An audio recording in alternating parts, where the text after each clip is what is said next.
Hello everyone, I'm BishiDove, and today we're playing some more Ace Attorney Trials and Tribulations. Also, y'all are cracking me up right now. Talking about our cowboy pirates, howdy mateys, and yar ha. I think we could probably go ahead and switch over in just a moment and get to our Ace Attorneys. We are, I think, about to get into the first day of the trial in episode 3.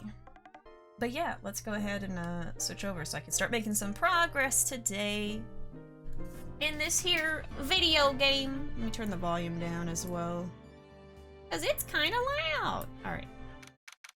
Alright, y'all. January 7, 9:48 a.m. District Court, Defendant Lobby number 1.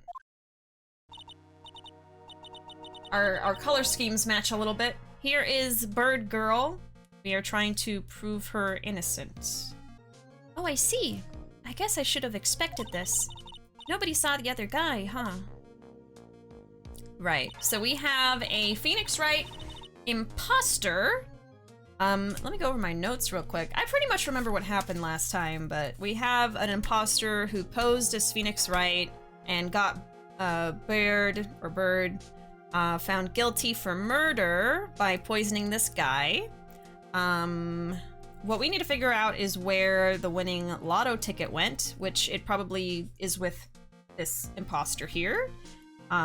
We also learned that the French chef that owns the restaurant where this murder occurred has a criminal record and was trying to steal the winning lottery ticket, but then failed.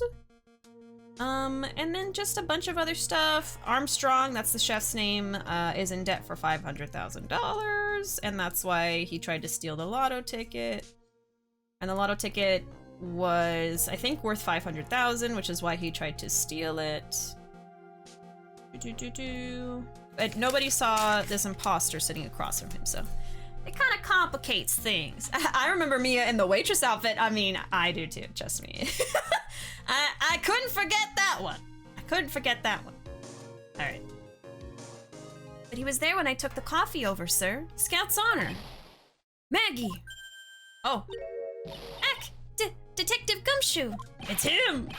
Are you doing all right? How are you feeling? As if you need to ask either question, sir. Don't let him get you down, Maggie. And don't forget to eat well, okay? Roger. And you! Yes? You'd better square this case away, got it, pal? Maggie's innocent, you hear? If you screw up, then I'll be doing some squaring away myself. Is that a threat? Squaring away some paperwork for your arrest. I think he's serious. Hey, detective. You're on our side for once, right? Yup. So you'll be able to help Maggie out, right? Really? Can you, sir? Of course! I've got the situation under control! I'm gonna be the first witness on the stand today. If something I say doesn't mesh with the facts, make sure you point it out, alright? Sure. Okay, we're forming a united front today, pal. You get me? Oh boy. Oh, gotta go to bed. Have a nice time. No worries, Salty. Thank you so much for the follow, and have a good night. Hope I see you again sometime. Ooh, they're coming out with a live-action FMA film, but the last one was not great. Oh, well, hopefully this one's better. Hopefully this one's good. I can't tell you how grateful I am, sir. I've always admired you so much, Detective. I know I can count on you. Looks like it should go all pretty smoothly today, huh? I can only wish. January 7, 10 a.m., District Court, Courtroom number 4. I didn't even watch the live action, just kind of scroll through it and then close the tab. It wasn't great. I've done that before with a movie. A few movies. Sometimes I'll be in the mood to watch something, but I don't have anything in mind.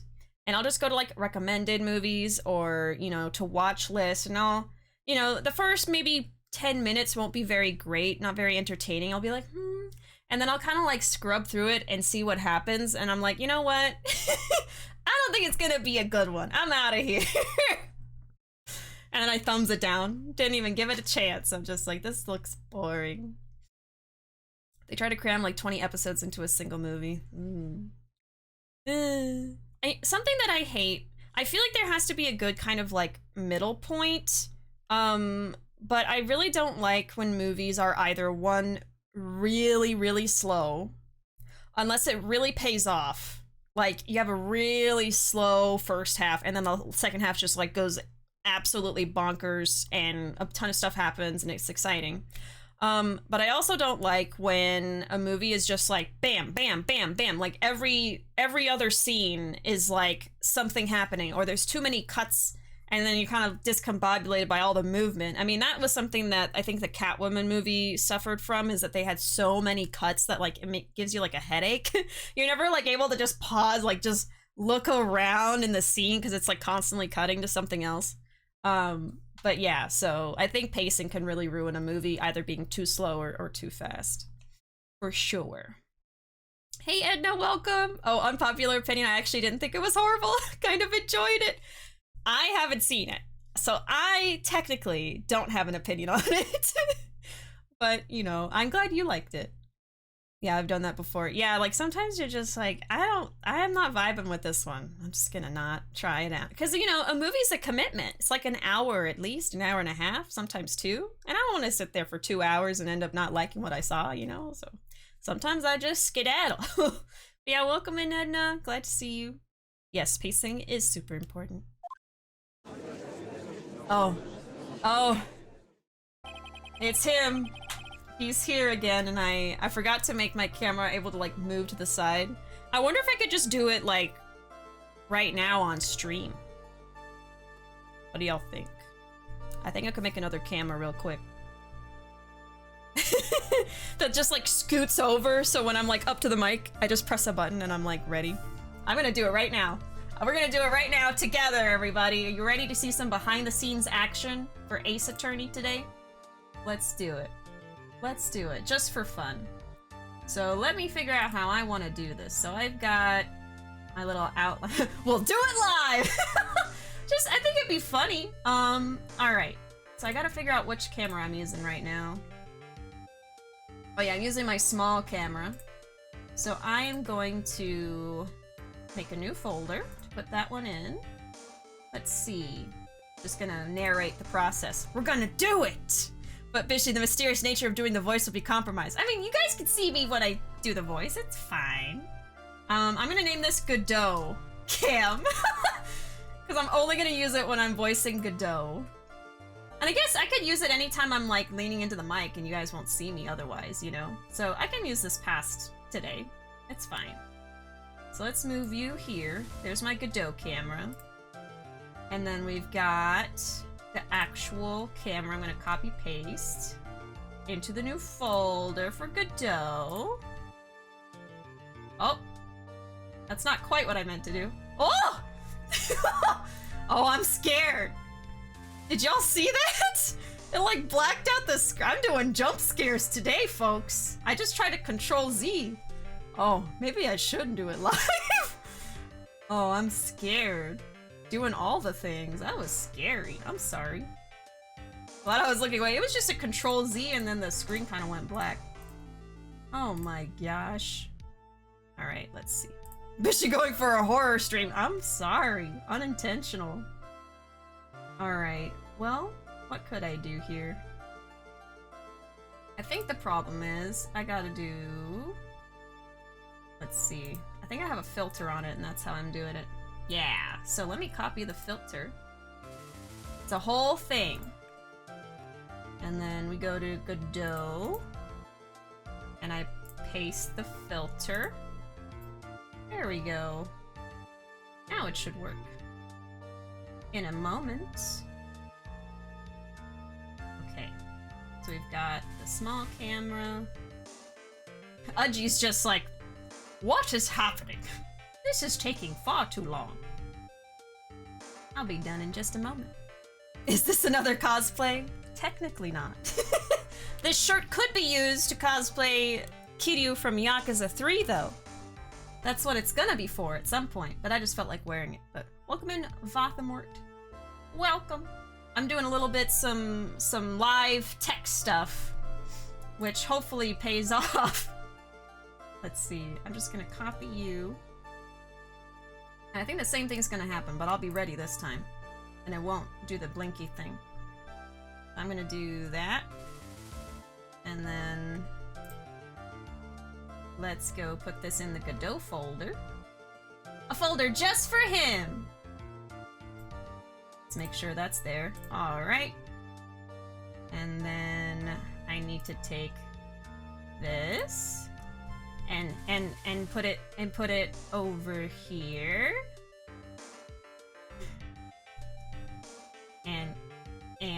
And now it can go over here. And I think that will work.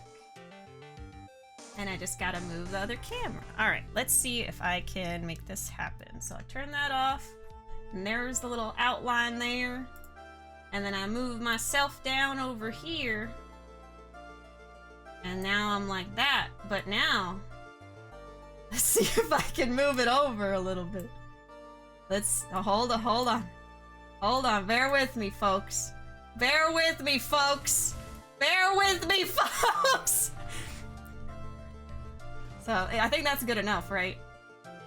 See, it like cuts off half my face.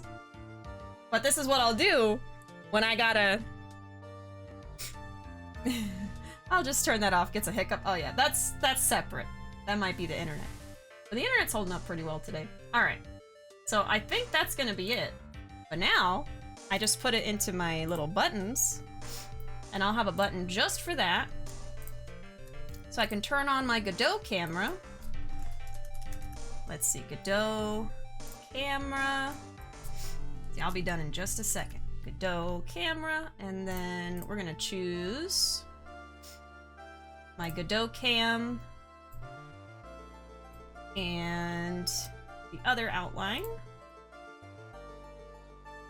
And then my Godot camera.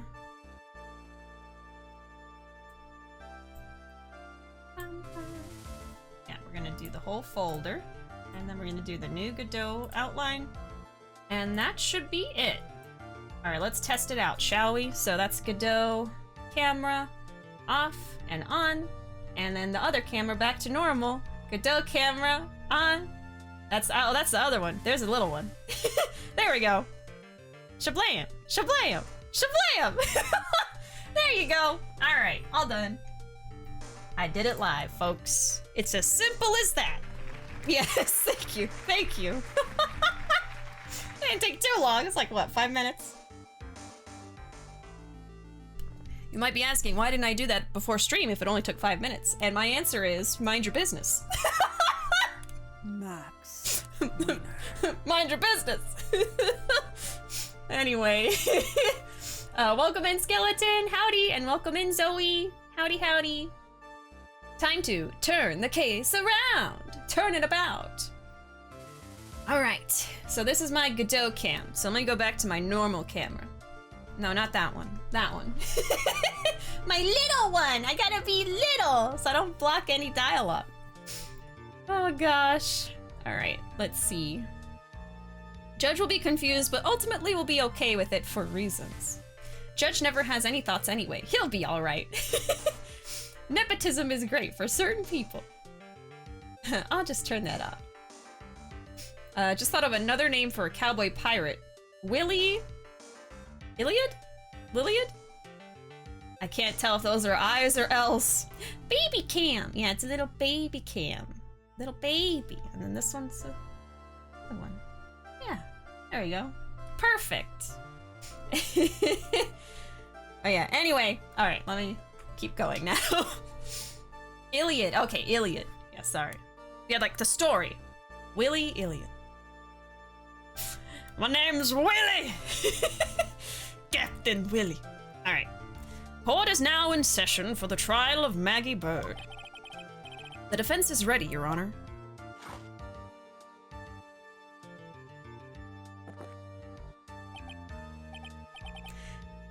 Ah, bitter.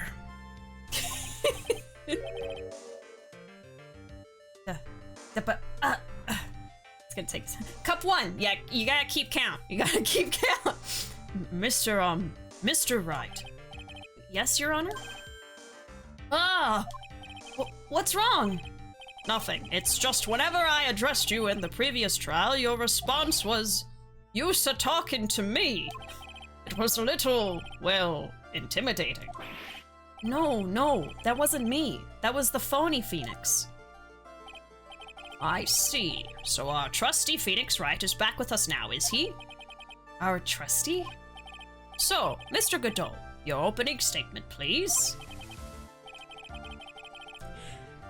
Mr. Trite, whether you're a fake or the real deal, we will find out soon enough through this trial today. But I can already tell you, I'm the real Phoenix Wright.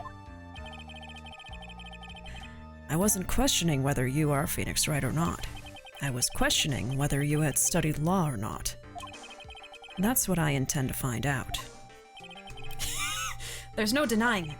Behind that mask is a man who really hates me for some reason. I actually have no idea why.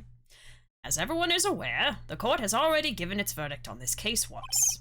Therefore, I won't stand for irrelevant testimony during this retrial, nor will I stand for a simple repetition of the evidence presented in the last trial. I'm not planning on repeating anything that phony me said. Trust me. Now then, Mr. Godot, please summon your first witness.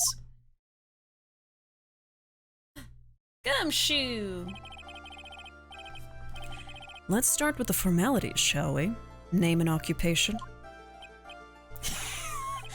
Witness, state your name for the court. Huh? Oh, sorry, sir. The name's Police Department Detective.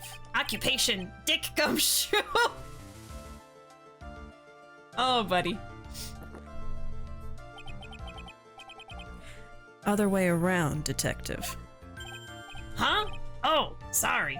Anyway, I'm the officer in charge of this case since yesterday, sir. Since yesterday? Yeah, the guy who was on the initial investigation's tied up with another case now. I hope Gumshoe's really got everything under control, for everyone's sake. I see. So, Detective Gumshoe, would you outline for the court the basic facts of the case? Yes, sir. The victim's name was Glenn Elg. He was a professional programmer. He was on the payroll of Blue Screens, Inc., a local company. This is the victim's autopsy report. The court accepts this into evidence. Glenn's autopsy report added to the court record. Died of potassium cyanide poisoning. Time of death was between 1:30 and 2:30 p.m. Okay. And here are the floor plans of the restaurant. When the incident took place, the victim was sitting right here. The poisoned coffee was brought over to him by the waitress. Now let me look at how this is set up. So, we have a partition blocking the potential killer while the victim's in full view. So, for instance, from the kitchen, he would not have seen the murderer. And depending on where the old man was sitting, he also would not have seen the murderer. Like, if he's in, like, the far back bottom seat, he probably wouldn't have seen him. So that's probably gonna be what we're gonna argue. There he is. Hello, Mr. Godot. I forgot about the accents. I love the idea that the imposter just styled his hair and that's it. That somehow fooled everyone. I mean, I could believe the judge believes it. Yeah, I could see the judge not realizing, but everyone. This is the trial where Gummy struggles the most, and it's just because of his crush. Poor Gumshoe. Poor guy. The waitress being the accused? Yeah. The victim died from poisoning almost immediately after he took a sip of the coffee. At the time of the incident, there were 2 other people in the restaurant. Mr. Jean Armstrong, the owner and chef, and a regular by the name of Mr. Victor Kudo. It still seems to be a very straightforward case to me. Dress bien, floor plans added to the court record. Blueprints of the crime scene. X is the victim's seat. Come, detective. Take up this hammer and nail the defendant's coffin shut with your own 2 hands. Now then, Detective Gumshoe, let's have your testimony. Yes, sir. The incident. When the incident took place, the victim was alone at his table, sir. We understand that the guy, Glenn Elg, was listening to the radio at the time. Traces of poison were found in his coffee cup, and what we found was potassium cyanide. That stuff really packs a punch. And, it looks like Miss Byrde might have had, well, some kind of motive. I'm gonna have to do this every time. Using the dark aromatic depths of coffee to conceal the poison. Classy lady. The facts of this case seem to be ironclad. Mr. Wright, I would ask you to begin your cross-examination, but... Yes? Please, no intimidation tricks this time around. Is that understood? I already told you, that wasn't me. The incident. Alright. The victim was alone at his table. Can I stop you for just a minute? Huh? What is it? Did I say something that contradicts the evidence? He's so desperate for that to be true, he's practically crying. Your testimony just now doesn't match the testimony given by Miss Byrde. She claims that there was another man at the victim's table. Yeah, that's what she said, and I... What killer wouldn't say that when faced with a homicide conviction? Hey! Sadly, her testimony isn't supported by the owner or the other customer. Isn't that right, Detective Gumshoe? Yeah, it's true. Their two testimonies tie up on that. They both said there was no other guy at the table.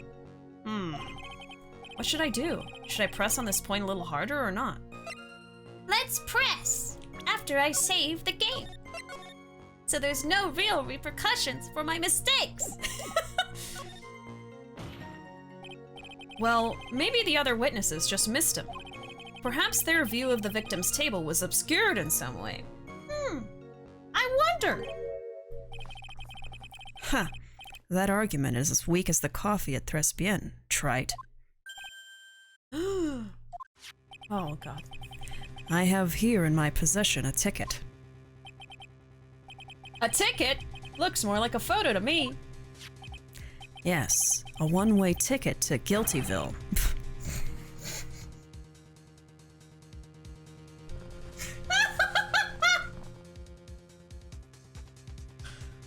Oh, God. This y'all's man? This... He's a 10, but he says Guiltyville unironically. Oh.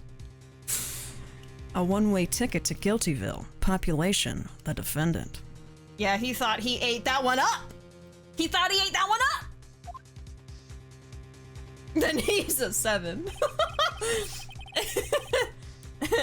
Well, damn. If Godot is the mayor of Guiltyville, I don't mind being a resident. I love and hate Godot. That's a 20 right there. Oh my god.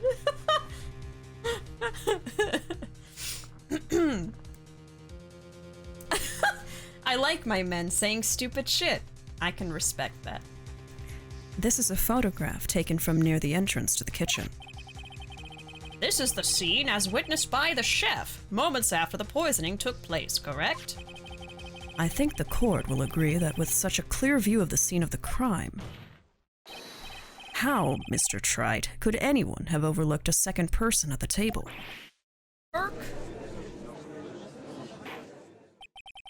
It certainly seems to show the victim's table extremely clearly. Crime photo added to the court record. Let me take a look at that myself, thank you.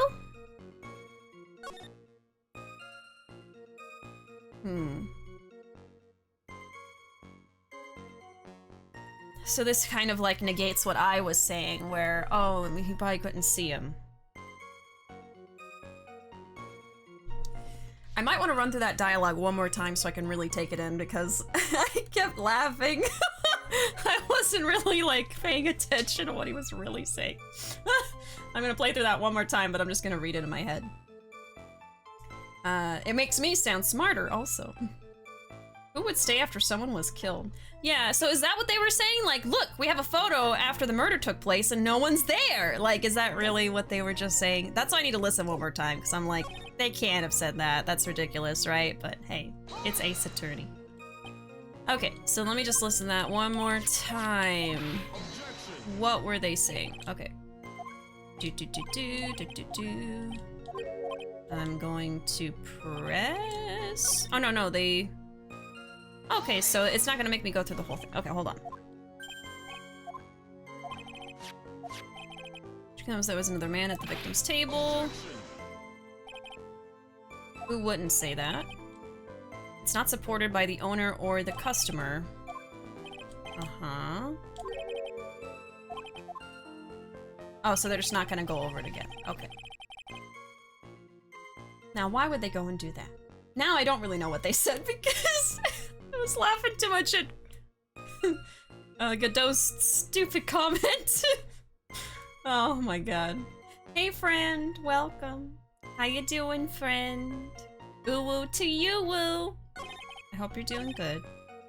Oh, Ruuuvo showed me that photo that you sent them the other day. The, oh gosh, what did it say? It was a little octopus with a cowboy hat. And it was like, you're just gonna scroll on past without saying... Oh, what did it say? Oh. Shoot!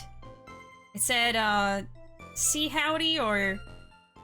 Oh, what did it say, Ruuuvo? What did it say? I literally just looked at it before stream. See ha! See ha! Oh, I'm sorry, I forgot. See howdy? See ha. Oh, God. Well, I loved it. I just wanted to tell you that. Hey, Panda, welcome. Loving the shirt, thank you. This is gonna be the Yakuza 3 Kiryu cosplay shirt once Ruuuvo gets around to doing that one. See howdy, yes. See how, little cowboy lad, yeah. Okay, I'm just gonna pretend I knew what was said by Godot a second ago and move on. All right, we understand the guy, Glenn Elg, was listening to the radio. This is why I have to take notes. I wasn't taking notes, that's what happened. Okay, so, trial day 1, notes. There we go. He was listening to his radio, you say? Yeah, he had a portable radio in his chest pocket. Maggie told us that too, didn't she? Something about how one of them had some sort of earpiece? What should I do? Should I press on this point a little harder or not? I mean, we could. Oh, you know, I could actually reload the save and listen to, what they said one more time. I'm gonna do that because I feel a little bit not happy that I didn't quite get to hear it. Okay, give me a moment. Give me a moment. I'm gonna run through this one more time. Okay. Maybe the other witnesses missed him. Their view was obscured. Godot laughs. The argument is weak. Uh-huh. I have a ticket. Looks more like a photo. Oh, yeah. So he has the photo after the murder. This is a photo taken from near the entrance to the kitchen. Okay, so the photo is from entrance to kitchen. Got it. This is the scene as witnessed by the chef moments after the poisoning took place. Okay, so yeah, he didn't get to the scene until after the murder occurred. So yeah, the argument's still kind of there that maybe he didn't see the murderer because the murderer left after he killed him. Why would he stay? Okay, moments after the poisoning. And I mean, you can see in the photo that he's already dead too. So I'm gonna note down that the murderer left already. That's gonna be my assumption here. Such a clear view of the scene. How could anyone have overlooked a second person? But I mean, that was after. Okay, so now we have that. All right. I'm glad I did that. All right, now we can press on this, and then I think I will probably press harder. Okay. Bum, bum. Is it Ruuuvo Day? Half birth. It was Ruuuvo's birthday yesterday, but it's kind of turning into a birthday week because I'm also gonna be away from stream tomorrow because we're doing another birthday celebration, and then also the weekend it's gonna be another birthday celebration, which is what usually happens when we have a birthday. It's usually like several days long, which is kind of nice. It truly do be Leo season. I was gonna say something about a personal headcanon I have of Godot, but I'm afraid of it spawning another instance of Bishi's chat having only one joke for an entire week. I mean, hey, you can go ahead and say it. It's fine. I feel like every week we have a theme, you know? And that's okay. We can have a week theme. Happy Byrde birth, happy Byrde birth, belated birth. And yeah, we're all joking around, no worries. I feel like Godot would smell like caramel mocha. He would definitely smell like some kind of coffee. Yes. For sure. For sure. Caramel mocha sounds pretty good as a scent. I love the smell of coffee for sure. I made some waffles for Ruuuvo for their birthday, actually. Chocolate waffles. And it's funny because I think we had a conversation about waffles versus pancakes on Tuesday, and then the next day I made waffles in our little waffle maker. And I put a little candle in it, and I sang happy birthday. So, yeah. This week's theme is stinky RGG characters. This week's theme is like fictional character smells. Although I think it started last week. It's kind of, you know, bled into this week, but I think he would smell like different types of coffee depending on his mood. Oh my gosh. That would be funny. Like when he's angry, it's like burnt coffee. I don't know. And then when he's like happy, it's like caramel. Ooh. It's like a person who's like, my eye color changes with the weather outside. Like when I'm upset, it's purple. And when I'm happy, it's like green. Like something like that, but it's like Godot's like, hold on. When I'm upset, you can smell the smell of burning coffee. Oh, bubble gum. Sweat! Oh, gumshoe. I was gonna say, I thought, for some reason I read Godot and I was like, huh? He smells like coffee. Gumshoe, bubble gum and sweat. Oh. Poor guy. And maybe ramen. Maybe ramen noodles sometimes. A mood ring type smell. Yes. Tonight's topic is nice smelling Capcom characters. Yeah. What would Gumshoe smell like if he smelled nice? Let's be positive. Let's be nice. I mean, bubblegum smells nice. Oh gosh. I'm thinking, who would smell like cinnamon? And don't tell me the character that had cinnamon roll looking hair, okay? That's a cop-out. Who would actually smell like cinnamon? Maybe Mia? Maybe Mia? Is cinnamon sophisticated enough for a lady like her? I don't know. Phoenix smells like hair gel. Yeah. Probably. Oh, Pearl! Aww. Maybe Pearl would smell like cinnamon. Okay, what would Mia smell like then? Asking for a friend? Oh, maybe Maggie. Okay, I'm gonna press harder on this. And what was it that the victim was listening to on the radio, Detective Gumshoe? Huh? How should I know? Thanks a lot. We're now one step closer to the middle of nowhere.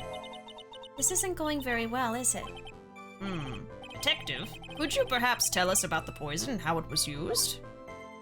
Okay. Maybe vanilla cinnamon? Oh. Perhaps. Traces of poison were found in his coffee cup. Okay. And what he was listening to was supposed to be the lotto, the lottery. So, traces of the poison were found in the coffee cup and nowhere else? Not sure I get you, pal. Was the poison a liquid, or was it a powder? If I had to put it in layman's terms, I'd say it was a powdery substance. So the poison could have been in anything that was on the table. Sugar, salt, pepper. Huh. Do you put salt and pepper in your coffee, Trite? Okay, but he said sugar first. He's just listing examples of powders on the table, man. Oh my god. The victim took his coffee black with no sugar. Cup 2? I don't know if that was cup 2. I know I loaded a save and went back, so that might have been a little confusing. Let's go with 2. It seems that the poison could only have been in the coffee. What should I do? Should I press on this point a little harder or not? I'm gonna save first and then press. Mia strikes me as probably one of those flowery scented perfumes kind of people. Subtle but nice. Yeah. Yeah. I agree. Let's press harder. Are you absolutely certain that the victim even drank any of his coffee? Huh? What do you mean? I didn't think he was gonna say that. According to this file, the poison was found in the victim's coffee cup. But what proof is there that the victim ever drank any of it? I mean, that he died? Oh, hey, you're right. That's what I was thinking. In case you were wondering, that last objection was for the detective there. Huh? For me? Oh, hey, you're right.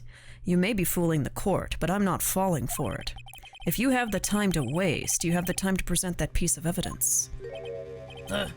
That piece, sir? Yes, that piece.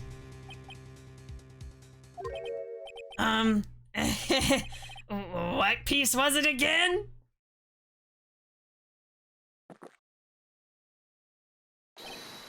This. Oh! Should I be grateful this coffee's only hot enough to give me first-degree burns? That's what I get for pressing, huh? That's what I get.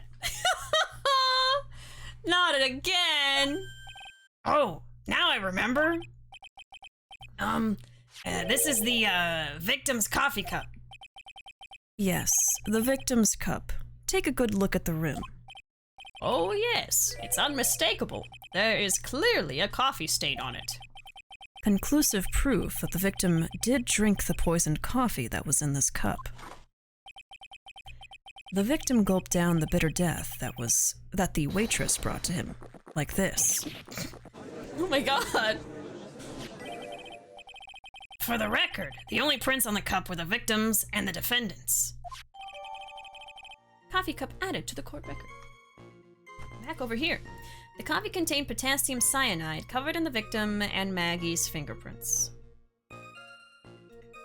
Okay, so then the drink could have been poisoned by someone sprinkling something in there. I mean, that's what we saw in like the beginning credits, I remember. It was someone sprinkling like Salt Bae into the cup, so that alone already told me how it happened. Why is his cup so sticky? Ugh. Okay, but what would Edgeworth smell like? Oh. I am sure he would smell like some kind of fancy, expensive cologne. I don't know what they are, but I'll say that. Assaulting the opposing counsel in the middle of court. That sounds like a great idea. Yeah, well, there's no repercussions, are there? Poor Phoenix.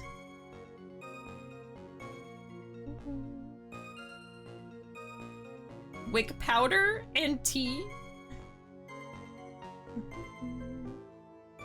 Alright.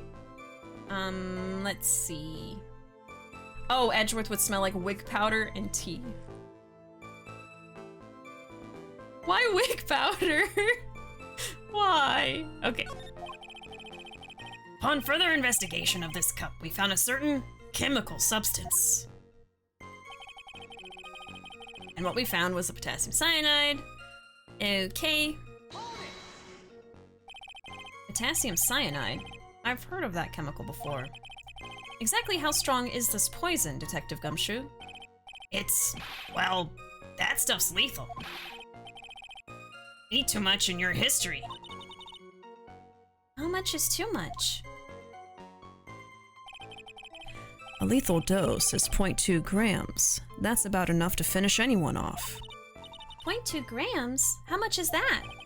You know when you swab your ears for earwax? About that much. Ew. Earwax, huh? Sounds like something Gumshoe's got an abundance of. Nick! Stop bullying him! Oh my god. Such a small quantity of poison could have been concealed anywhere. Why, Gumshoe? Why earwax? Why? Hey, Cuddle, welcome. Udgy has that old person smell. Yeah, Udgy should not be in the courtroom anymore. He should have retired a long time ago. Oh. It looks like Miss Byrde might have had some kind of a motive. Okay. So, for potassium cyanide, 0.2 grams is lethal. Okay, I'm gonna write that down. For legal reasons, I'm writing it down so I know how to play the game. That's it. Okay, some kind of a motive. Yeah, but if you ask me, it's been blown way out of proportion. You know what my golden rule is, Detective? Chuck out a bad cup of coffee. You can always get another. Huh? I don't get it. I'm saying we can always get another witness on the stand if we have to chuck you out. Gulp! So stick to the facts, Detective. Now then, what was Miss Byrde's motive? Come on, Gumshoe. They said she wanted to steal a lottery ticket. I knew it. That's what we heard yesterday, too. It disappeared from the scene of the crime. And it wasn't just any lottery ticket. It was a winning ticket for $500,000. Mr. Armstrong knew about the ticket too, didn't he? But he stole the wrong one. Then, is it possible Maggie stole the winning one? What should I do? Should I press on this point a little harder or not? I don't think we have a choice.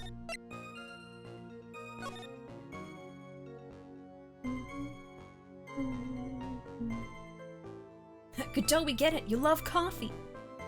He loves it very much.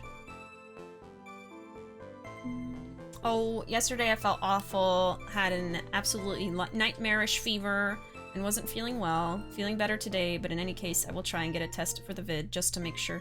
Yeah, I would definitely make sure to do that, Zoe, if I were you, just because it's been going around lately, like, I swear, like, every day I'm, like, scrolling on social media and I see people that I follow or that I'm friends with, you know, online that are getting sick with it, so it's kind of making a resurgence, so definitely get tested just to see, but I'm glad that you're feeling better already today, but I'm sorry you were not doing very well yesterday.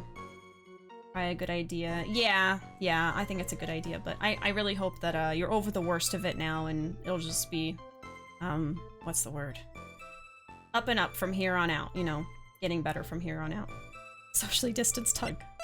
Internet hugs are great for that. Alright. I'm going to... I never know whether to keep the Godot camera on or go back to normal. I'm glad I have it, though.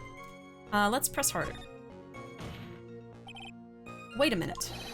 The mere fact that the lottery ticket disappeared in no way implicates my client. Oh, God. Ha. I have here in my hand the very ticket in question. Huh? Why does Godot have it? That's the $500,000 lottery ticket? One of the female police officers found it when she was conducting a search. Oh, right. Someone put it into her pocket. Or they're gonna say that she stole it and had it in her pocket. Okay, so the winning lotto ticket. I'm gonna wait till they say it for sure, but... Of the defendant. Yeah, they found it on her. Whoa, What? Yeah, found on Byrde. Okay, order, order! She's quite a lucky bird, our little waitress. You will submit that ticket as evidence to the court immediately. I'd better keep an eye on that ticket. The way the judge's voice is quivering. Victim's lottery ticket added to court record. A winning ticket for $500,000, found during a body search of Maggie. This ticket was presented to the court in the previous trial, too. But it feels heavier now, somehow. $500,000, you say? It's just a scrap of paper. What matters is where it was found, Your Honor. And that's on Maggie's person, unfortunately. That's enough. The facts of this case seem overwhelmingly clear to me. The defendant had ample opportunity to commit the crime of which she is charged. Furthermore, it seems beyond reasonable doubt that she did indeed commit this crime. I like an old man who knows the score. There is also the matter of the $500,000 lottery ticket. That alone provides a very credible motive. I mean, for that sum of money, even I might be tempted to bend the rules, so to say. Ha ha ha. I don't mind an old man who is weak to the siren call of money. You like old men, Godot? Huh? Not good, Nick. The evidence against Maggie is starting to pile up fast. Yeah, that's because the court has ruled guilty once already. I'd say it's about time to wrap up this repeat performance. With one final decisive piece of evidence. He's got one more piece of evidence against Maggie? This is the apron the delightful Miss Byrde was wearing at the time. Is that blood or ketchup? Wow, that's not the cleanest apron I've seen. That stain looks like... it can't be blood, can it? It could be ketchup. It seems the star of our play was a little flustered. And somehow spilled coffee on herself. Coffee? That's not exactly the first thing that caught my eye. Of course, the coffee stain isn't the most interesting thing about this apron. No, there's something else that stands out even more. Something else? I presume you mean... Of course. I'm referring to the pocket. The pocket? A search carried out right after the incident uncovered this. Potassium cyanide, the very poison used by the killer, was in her apron pocket. Oh, God. A bottle of poison in Maggie's pocket? Okay, so bottle of poison was also found on her. Yeah, and Maggie's prints were the only ones on it. She said there's prints? Her prints are on the poison bottle? Okay, I don't know if I can defend her anymore, man. Maggie might be guilty. What? Yeah, that's kind of decisive. But if we know for sure that she is framed, then what could have happened is this killer, while she was passed out, because she did pass out after she saw the murder, he could have put the lotto ticket in her apron and then put her hand around the poison bottle to put prints on it and then put it in her pocket. I mean, you know, it's still possible. Order, order! The court will accept these items into evidence. Apron added to the court record. Worn by Maggie at the time of the incident, has a small pocket but big stains. Yeah, so that's probably ketchup. He didn't even bring it up because there wasn't any blood at the crime scene, so. A deadly powdery poison bears Maggie's fingerprints found in her apron pocket. There's something still bothering me, Mr. Godot. Why have you not explained the bloodstain to the court? Bloodstain? What bloodstain would that be? Don't play games, prosecutor. The blood-colored stain that's smeared all over the apron. That's ridiculous. No one told me anything about a bloodstain. What? You don't need to be told, just look at it. Well, detective, could this stain really be blood? No way, sir. It's just ketchup, sir. I know it. Ketchup? She must have gotten some on her apron while taking someone their breakfast that day. Okay, so the apron has coffee and ketchup stains. Got it. Guess I'll switch over here. You could have spoken up a little sooner, Detective Gumshoe. Pull a stunt like that again and I'll have you drink 17 cups of ketchup, witness. That doesn't sound pleasant. Ugh. I thought everyone knew what that was already. I thought everyone knew that. I haven't seen anything yet to make me doubt the last ruling I made on this case. The motive, the opportunity, and the supporting evidence. I'm gonna write those down. We've got motive. These are probably things we have to disprove. Opportunity and evidence. Okay. They have all been clearly established. Well, Trite, it seems you really are a phony after all. Ugh, you really know how to drive a man nuts. Does he now? Witness, please continue with your testimony. Describe for the court the crime scene and the findings of your investigation there. The investigation. Alright, let me catch up with you guys. Let me catch up with you guys. Yes, withholding evidence until the moment to create the most drama and attention. Question, is a corkboard a good idea for decoration? Yeah, I think so. And, if it has like a border, you could always paint it to match like the decor in the rest of the room, but yeah. Always, you can do anything for a corkboard. Yeah, like you could put anything on there, charms, stuff. I have a corkboard in the background. I don't know if y'all can see it.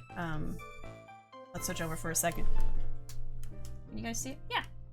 We have a corkboard here in the stream room with, like you said, a bunch of charms and pins and stuff like that. So if you've got a lot of those to display, then a corkboard's perfect for that because you can just press them in if it's like a pin, or you can just put a push pin and then hang the charm on there. So yeah, that would work great. Let's see.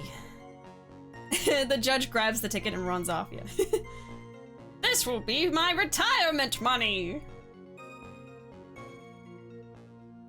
Oh, wasn't the victim poisoned? Where would the blood come from? Right, it didn't make sense. Godot's just playing with us!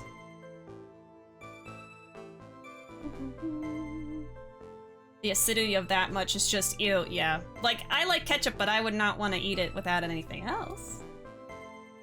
The way you said investigation caught me so off guard I wheezed myself into a coughing fit. I'm sorry.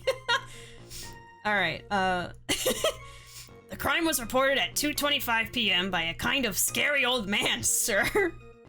Okay, I'm gonna write some of this stuff down, so... Oh gosh. I need some timeline stuff here. Let me use a pencil. So... Alright.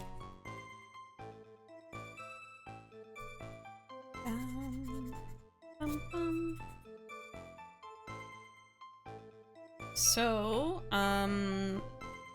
death was between... Let's do that first. We've got 1:30 to 2:30 p.m. is death for Glenn. And then this is saying that the crime was reported at 2:25, which is within that range. And we have Victor Kudo reports crime. Okay. Is there anything else I can put on here? Okay, we got the coffee contained potassium cyanide covered in victim and Maggie's fingerprints. A winning ticket for $500,000 found during a body search. Does this have fingerprints on it, though? I want to know that. Has a small pocket but big stains, and then deadly powdery poison. Has Maggie's fingerprints found in her apron pocket. Okay. And then didn't we also find poison in the kitchen? Do I not have evidence for that, I guess? It might come up in a minute.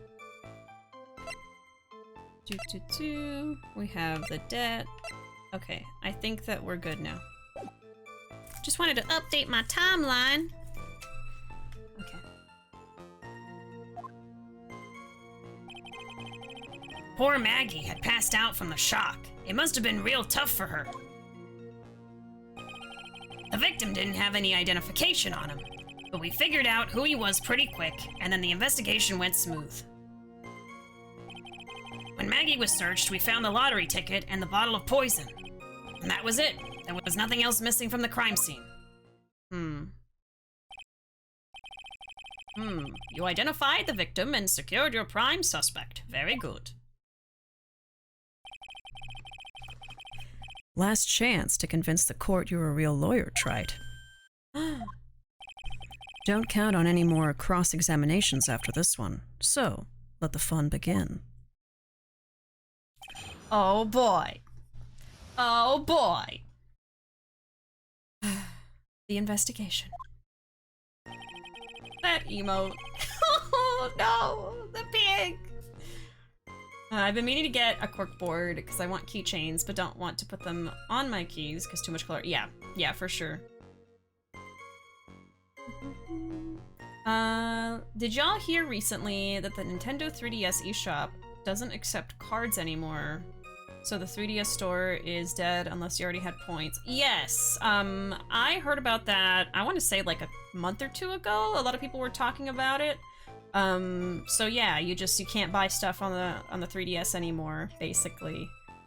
Which I don't really understand because it's like, we have the Switch, but for people who want to have another handheld console that plays other games, because the Switch doesn't play DS games unless it's a port, those are the two modern consoles, is the 3DS and the Switch. But I guess because the Switch is portable, they're like, this is the only Nintendo thing everyone should have right now. But I mean, I haven't played on my 3DS, but I know that there's people who are still playing on their 3DS. So yeah, that's definitely a bummer, especially for people who want to play, you know, older games and stuff like that. So yeah, kind of unfortunate. Let's see, the crime was reported at 2:25 by a kind of scary old man. Scary old man, Detective Gumshoe? There is an old man who's a regular at the restaurant where the incident happened. Ah, we're obviously talking about the same old man. Officers were dispatched right after the report came in, but the old guy still made a fuss. What took you so long? Then he hurled abuse at them and seeds. Seeds. Why was he? Seeds. It was nothing. I caught each one with my teeth. What? I'm just imagining, like... That's terrifying! That's terrifying! Why are you catching seeds with your mouth? What? Oh, no.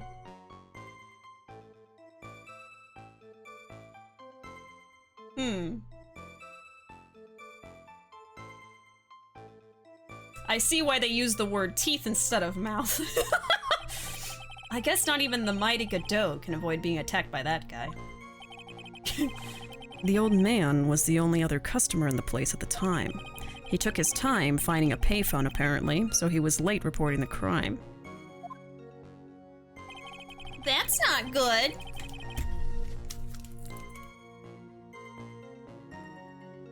Okay, so he took a while to use payphone. See, he could be in on it, honestly. He really could be in on it. I wouldn't doubt that they're all criminals. Who knows? I can't trust anybody. He's a 10, but he catches beans and seeds in his teeth. Godot really went chomp chomp ooh woo. Chompity chomp chomp. He what? What is a group of ducklings called? I'm trying to think of the technical word. I know a group of geese is a silly word. I think it's like a dandy or something. Asking for reasons. Okay, so it's not the setup for a joke? I I almost thought you were doing a setup for a joke and I was waiting for the punchline. Asking for reasons. A group of ducklings. Maybe a flock? A clutch? No, that'd be more like the eggs. I will search it because I also want to know if there's an answer. Group of ducklings. Oh, a brood. Other names include a flock, which is what I thought, and a waddle. So you can call them a waddle of ducklings. That's the cutest one. But yeah, brood, flock. Used to have a family of ducklings in my pool, but ran away. Only one came back. Oh. Yeah, a waddle. A waddle of baby ducklings. Apparently it's a brood. Yeah, brood is probably like the most technical term you could use. Because like a clutch is what you use when you have a clutch of eggs before they're hatched, and then after they're hatched, yeah, brood. Waddle, waddle. Yeah, waddle's really cute. Alright, so we've got that. Now we've got poor Maggie passed out from the shock. Must have been tough for her. How long was the defendant unconscious for? The officers got to the crime scene at around 2:40. It's giving me a lot of times here. Okay, 2:40. Officers arrive. Okay. Got it. Maggie was still out cold in the kitchen at that time. Out cold in the kitchen? She was in the kitchen? Okay. I thought she was out next to where the murder happened. They moved her before... If they moved her before the officers got there, then we can't believe anything they said. I mean, they're probably all in on it. Anyone could have put the poison in her pocket. Okay. So I'm gonna jot that down on the other side here. So Byrde found, passed out in kitchen, which is weird to me in this moment. And then when the officers arrive, Byrde still asleep. I'll just say asleep. Okay. Science! Oh yeah, waddle is the cutest, so it is now official. It is now the scientific term for a group of ducklings, a waddle. It's just science. It's just how it works. It took another 10 minutes or so before she came to. Another 10 minutes, so 2:50. Byrde wakes up. I don't know if this will be important, but I'm jotting it down. I would have liked to have been on the scene myself. I bet you would have liked to have carried out the search too. Oh my god, Phoenix! Jeez. I would have loved to see Maggie asleep like that, all pretty and peaceful. Just a little creepy. It just sounds a little creepy. You're a professional detective, Gumshoe, not a professional bird watcher. Are you a professional bird watcher, Ruuuvo? Oh. Save the romantics for your own time, detective. All we need to know about is the investigation. Oops, I guess I'm pretty red right now, aren't I? Jail. Jail. Oh, yeah. Oh. I looked up what a group of geese is called, and on the ground they are referred to as a gaggle. Right, a gaggle of geese. When flying close together, they're called a plump. They're called a plump. A plump of geese. Oh my god. I have not heard that. I've heard gaggle before, but a plump is new information, and I love it. Plump. It's so good. Science is amazing.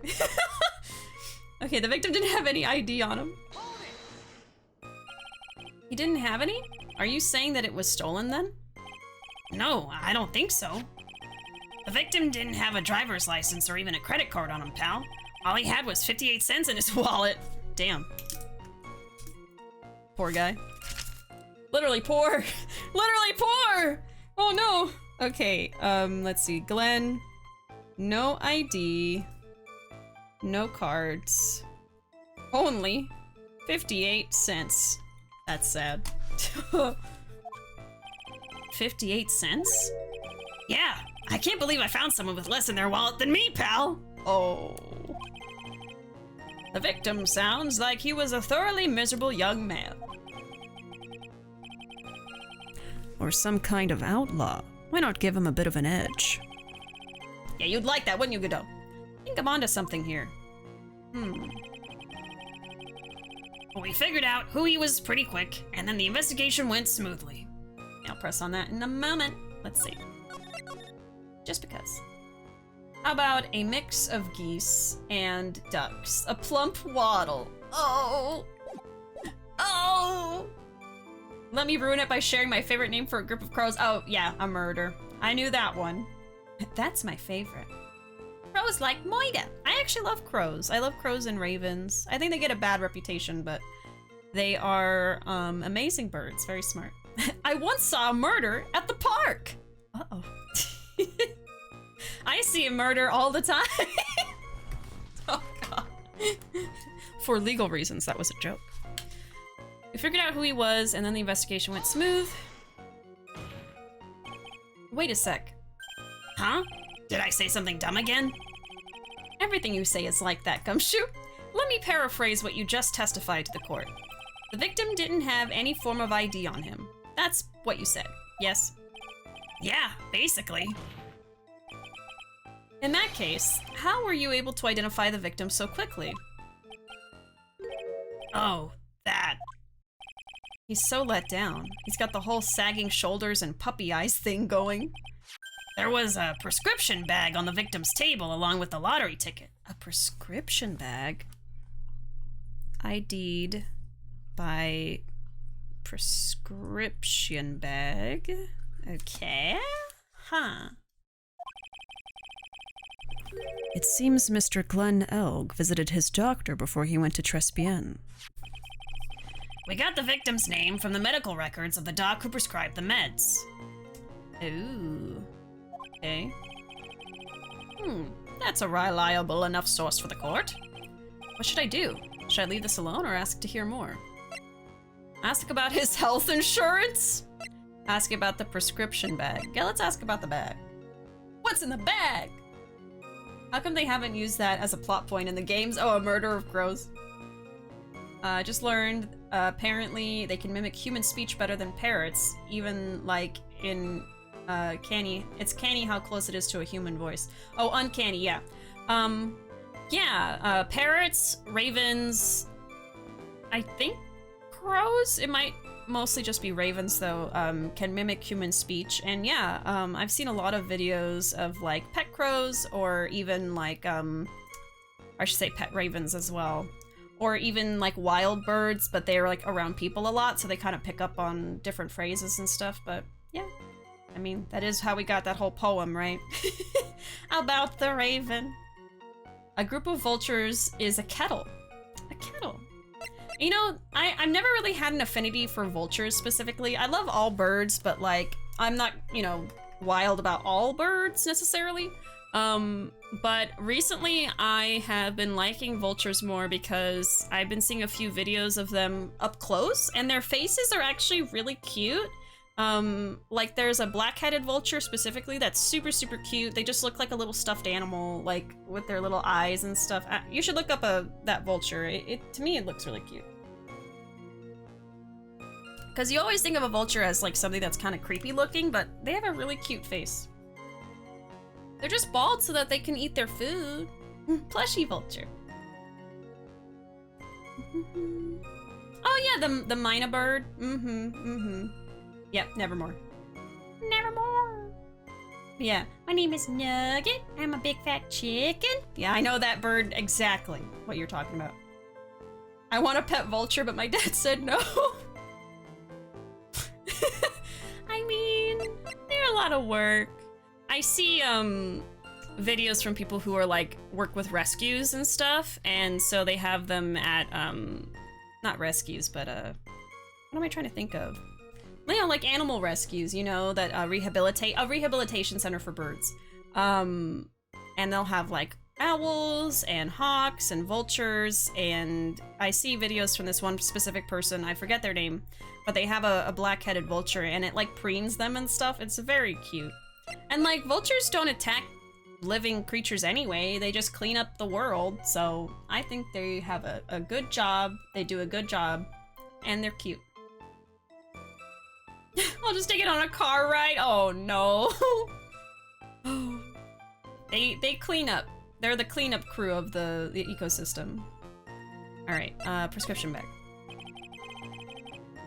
So, what sort of medicine was in the bag? Well, actually, the bag we found was empty. Huh? Yeah, completely empty. That's weird. That's suspicious. Empty bag. Well, what was in there?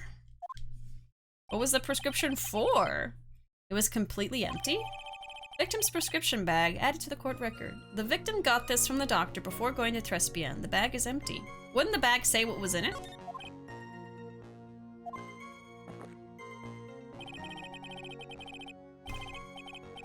You're entering an empty paper bag as evidence? Desperate, are you, Trite?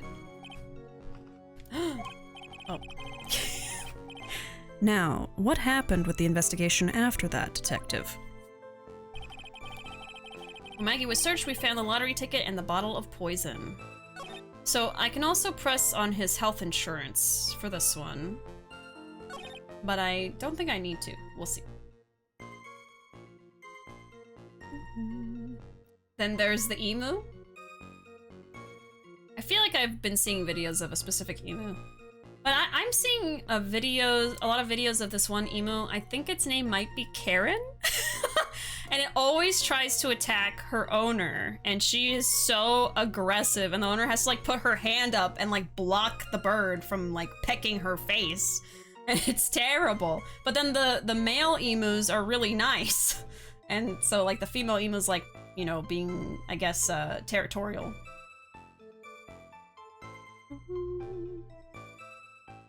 Interviews with animals with a tiny mic or free serotonin. Oh yes, I love those. Have you folks heard of Emmanuel the emu? I'm not sure. Yeah, I think it's Karen the emu. I've seen that TikTok emu. Yeah, I'm not sure if that's her name. That might be a joke name and I just don't know. But yeah, there's like a really aggressive female emu that I see a lot of videos of on TikTok. She's tried to wear wigs and stuff, and the emu like hesitates for a second. Like she just specifically hates the owner so much. We don't know why. But yeah, emus are very they can be very dangerous for sure. But I don't know if I've heard of Emmanuel the emu. Maybe I've seen it, but I don't remember. Okay, when Maggie was searched, we found the lottery ticket and the bottle of poison. But the defendant had been passed out for a while, correct? In that case, isn't it possible someone planted the evidence in Maggie's pocket? Yeah. Hey, yeah, you've nailed it, pal. It happens to me all the time. We had a department party the other day, and when I got home, I was wearing the boss's shoes. Keep up this crazy testimony, Detective, and those shoes will end up down your throat. Hello? Sorry. So, Trite, someone planted the evidence in Maggie's pocket? That's a pretty bold statement. Care to back it up with some evidence? Well, I'd love to if I had any. Here's where I would put my evidence if I had some. Oh my goodness. Stumped Gamers. Welcome in, Stumped Gamers. How are all y'all doing? Who was streaming? What were you playing? Can we get a shout out for the Stumped channel, pretty please? Well, welcome in everyone. Welcome in Resist and Benny. So great to see ya. Great to see y'all too. Welcome in. GeoGuessr. Oh, it was Anna and Jazzy. Anna and Ash. Okay, Anna and Ash. Nice. Doing GeoGuessr and some gin. Nice. I hope you had a wonderful time. I hope all of you had a wonderful time with Anna and Ash. I have to tune in for some GeoGuessr because like I've heard a lot about it, and I always see like your little live notifications of playing GeoGuessr, and then I always forget or I don't have the chance to go and check it out. I have to sometime, but welcome in everyone. Welcome in Chianti as well. My name is Bishi. Today we are playing some Ace Attorney, specifically Trials and Tribulations, the third in the main trilogy. And we're having a good time in the third case at the moment. We are currently in the courtroom, but I'm a big fan of a lot of different kinds of games. We play a lot of stuff here on the channel, including Ace Attorney, but also Yakuza. I'm a big fan of the Yakuza series, currently playing through Lost Judgment, and also just playing all kinds of stuff, including Anna's game, Arcade Spirits. Arcade Spirits, I apologize. There we go. Which is also wonderful. But yeah, welcome in everybody. So glad to have you. I'm so addicted, Bishi. Please play with me. I gotta watch it before I commit to playing it. I don't even know how to play it. I don't know how to play it. So GeoGuessr is when you have like Google Maps and you're trying to find like a specific place using clues, almost like a not a treasure hunt, but like something like that, right? Am I right about that at least? I hope so. Yeah, before y'all got in here, I was obviously playing the game, but we were also kind of talking about birds in general. I love birds. I have a couple of pet birds myself, which I can show y'all in just a second. There we go. I also have an adorable chihuahua named Poppy, and you can see her there as well. And we have 4 chickens that are doing great, by the way. They are growing up so fast. But yeah, we were talking about birds. Let me see what chat was saying before we got that raid. We were talking about an emu on I see a lot of videos of the specific emu on TikTok that always tries to attack her owner and is so aggressive, and the owner has she's so done. She's so done. She just like puts a hand up to stop the emu, and she's just like, this is my life now. This is my life now. So, but yeah. Talking about also, did y'all know that a group of flying geese is called a plump? It's called a plump. I mean, that's perfect. It's adorable. Also, I specifically made a camera today on stream for when I have to like Get over here close to the mic so that you guys can actually see me. I just made that today. Oh. Okay, yes. It puts you down in a random spot on Google Maps and you have to guess. Oh, you have to guess where you are. Okay, so you're not traveling to some place. You're just trying to guess where it's dropped you off at. Okay. Yeah, like, I've heard of games like that over the years, like variations. Like, the other one I was thinking is, like, you have to, like, find a specific place on the planet or something based on clues and stuff. But that one also sounds really fun. Like I said, I really need to tune in and watch a GeoGuessr stream, Anna. And I think you got, like, verified on GeoGuessr, right? Did you get that little check mark, Anna? That's amazing. I didn't even know you could be verified in GeoGuessr, but that's really, really cool. They recognized your talents. But yeah, we're playing some Trials and Tribulations, like I said. And I do different voices for everyone. So here we go. Oh, I did. I was so happy. That's so awesome. That is so awesome. All right, now here's this character that has barely a brain cell. Barely 2 brain cells to even rub against each other to create a thought. It appears you have no evidence to support your theory, Mr. Wright. Continue with your testimony, witness. So we are trying to find a character called Maggie Byrde Innocent in this trial. She, I think, has been framed, but right now she is accused of murder. That was it. There was nothing else missing from the crime scene. Okay. So the $500,000 lottery ticket and the bottle of poison were accounted for. Yeah, interesting. It's true that those 2 items are accounted for, but wasn't there another lottery ticket that was stolen that day? Oh, yeah, the one the restaurant owner took. He won a whole $1 with it. What a lucky guy, huh? And they're just going to let him get away with it? It was just $1, detective. I guess no one cares when it's that little, except for Gumshoe. If I don't find a hole in this testimony, the judge is going to hand down his verdict. Gumshoe isn't giving us anything to work with, and we can't find any contradictions if he doesn't give us something. Yeah, that's true. But Maggie and Gumshoe are like Dumb and Dumber. Our only hope is that they were so dumb, they missed something obvious. Come on, Gumshoe. Be the dumbest you've ever been. Oh no. Okay, the crime was reported. Where would it have been? I have so many notes. These cases can get so complicated. I literally have a notebook dedicated just to this game. Just to this game. It's a whole notebook. You know, all this paper, thank goodness. I already used all this paper so far. I use maybe like 4 to 5 or 6 pages per case. Let's see. What is there anything here that could help me? Let me read it. Let me read over my notes here. Oh god. Alright. So, I mean, something that was interesting was that the prescription bag that the victim had with him was empty. There was nothing in it. Which is really odd. And so that would be when he said everything was accounted for, wouldn't it? See, my notes did help me. Yeah, nothing else was missing from the crime scene. Actually, whatever was in the prescription bag is missing. So, I'm gonna have to contradict you on that one. But I'm gonna save first. Yeah. Emmanuel the emu is an emu who keeps interrupting his owner's videos. She runs a farm. Oh, yes, I've seen only one video. That's why I couldn't remember. She runs a farm and tries to show different animals in her videos, like cows and deer, but then Emmanuel will come in and try to peck her phone on the tripod, so she says, Emmanuel, don't do it! Yeah, I saw one video from that person. Just one. Oh my gosh. When his brain cells do collide, they don't always make sense. Gumshoe has to reach maximum himbo.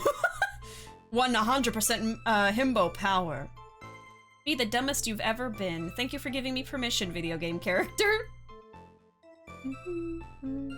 Anyone gonna say anything about Anna's highly detailed notebook about dirt and poles? Dirt and poles, eh? Anna, would you like to expound upon that? Why do you have a notebook about dirt and poles specifically? No worries, Chianti. No worries. All right. So let me present the prescription bag. All right. Oh, it's for GeoGuessr. So what you're saying is you'll be like, okay, in this area, there's this type of soil. So I'll know if I'm in Australia, if the soil's this color. I take notes on countries. Oh my god. Well, that's just smart. That's just smart. What's the poles about? Is that like telephone poles? See, I got the dirt right away. I was like, you know what? That makes sense. That's just a good idea. Why wouldn't you have a notebook about dirt and or poles? Huh? Doesn't everyone do that? If you can't taste the dirt, you gotta write about it.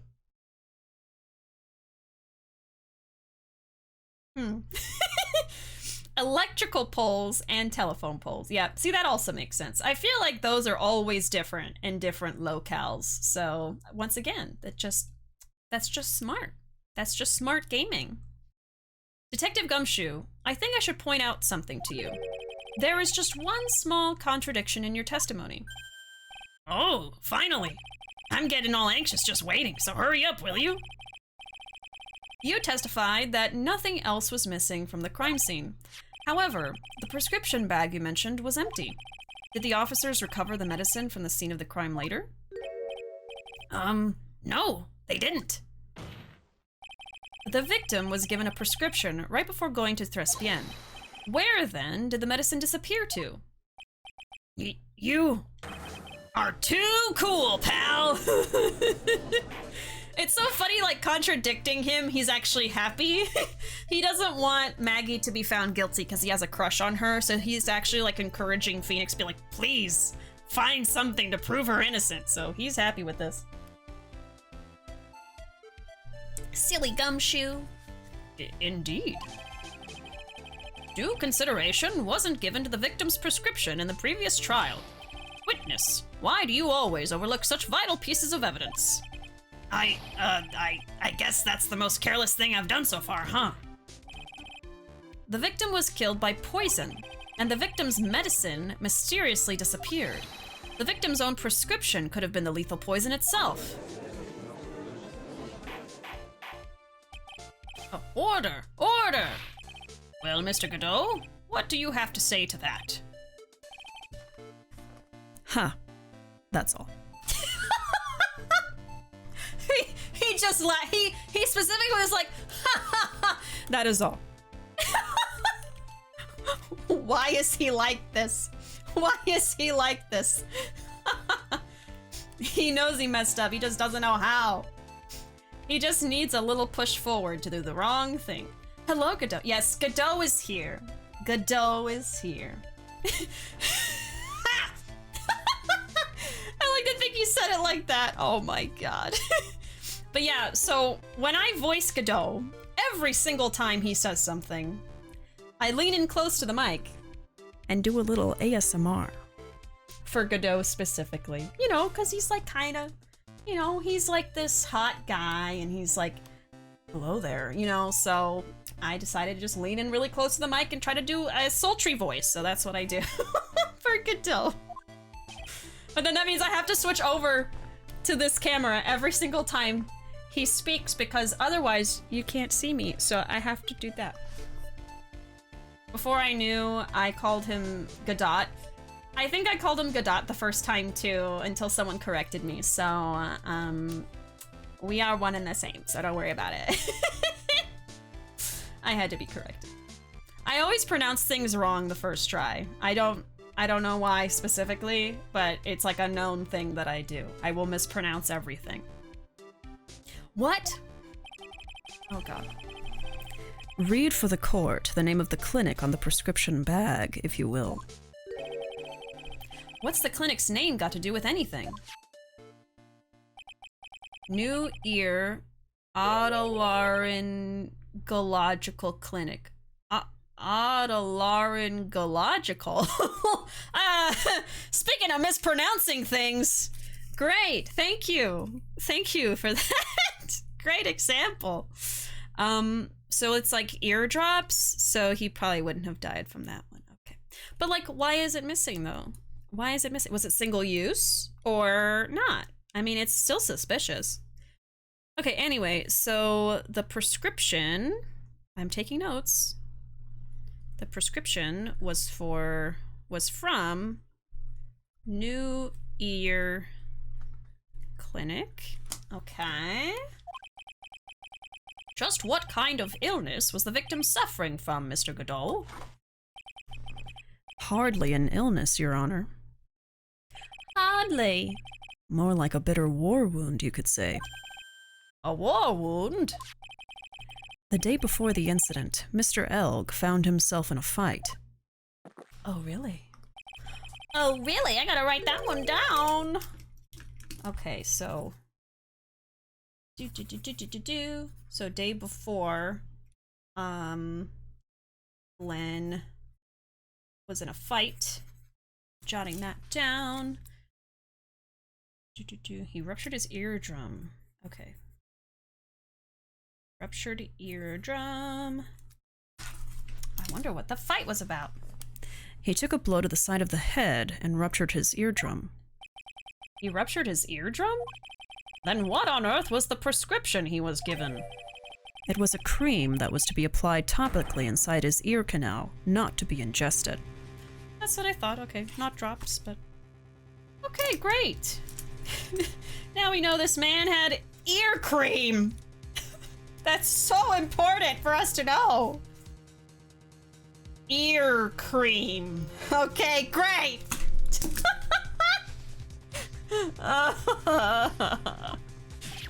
What? It's mentioned in the autopsy report, if you read the fine print. They found traces of the medicine in the victim's left ear. That's important. I gotta write down it was his left eardrum. I gotta write that down. All right, left eardrum. What if later they say the right eardrum didn't hear anything, right? He could hear from his right ear. Okay. Yes, here it is, in very, very fine print. It seems Mr. Elg correctly applied some of his medication while he was at Trespien.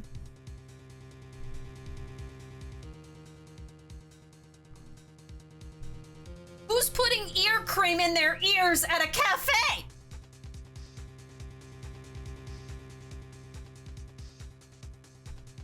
Who? Why would you put ear cream in your ear in public at a cafe specifically where people are eating?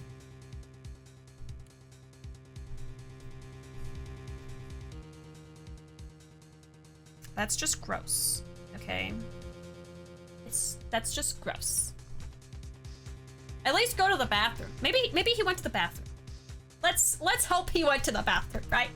Let's hope he went into the bathroom to do that. Oh. Oh. God. Speaking of sultry voices, is the Heisenberg voice redeem still a thing? It has been a while since that was an active meme. It is still there, technically. I don't know if the meme is dead, but it's still there. I haven't deleted it, if that's what you're asking. Yes. Ethan! Why are you putting ear cream in your ear? In the cafe! English is a dumb language with more exceptions than rules, yeah. I love that he's just casually drinking. Yeah, he's drinking coffee. That's like his shtick. Like, he's constantly drinking coffee. He has like 10 cups, 17, 20 in one courtroom day. Yeah. Love how Molly has been keeping up their bit of counting every cup. This is important. It needs to be known. And he can just summon new cups of coffee out of anywhere. Yeah, out of nowhere. I should have majored in that in college. Summoning coffee. Didn't even step outside or the bathroom. I know, right? My dad pulled out my tooth in a fancy restaurant once. Well, it was at the table with the food there also. What if the tooth fell in the plate? What if it fell in the food?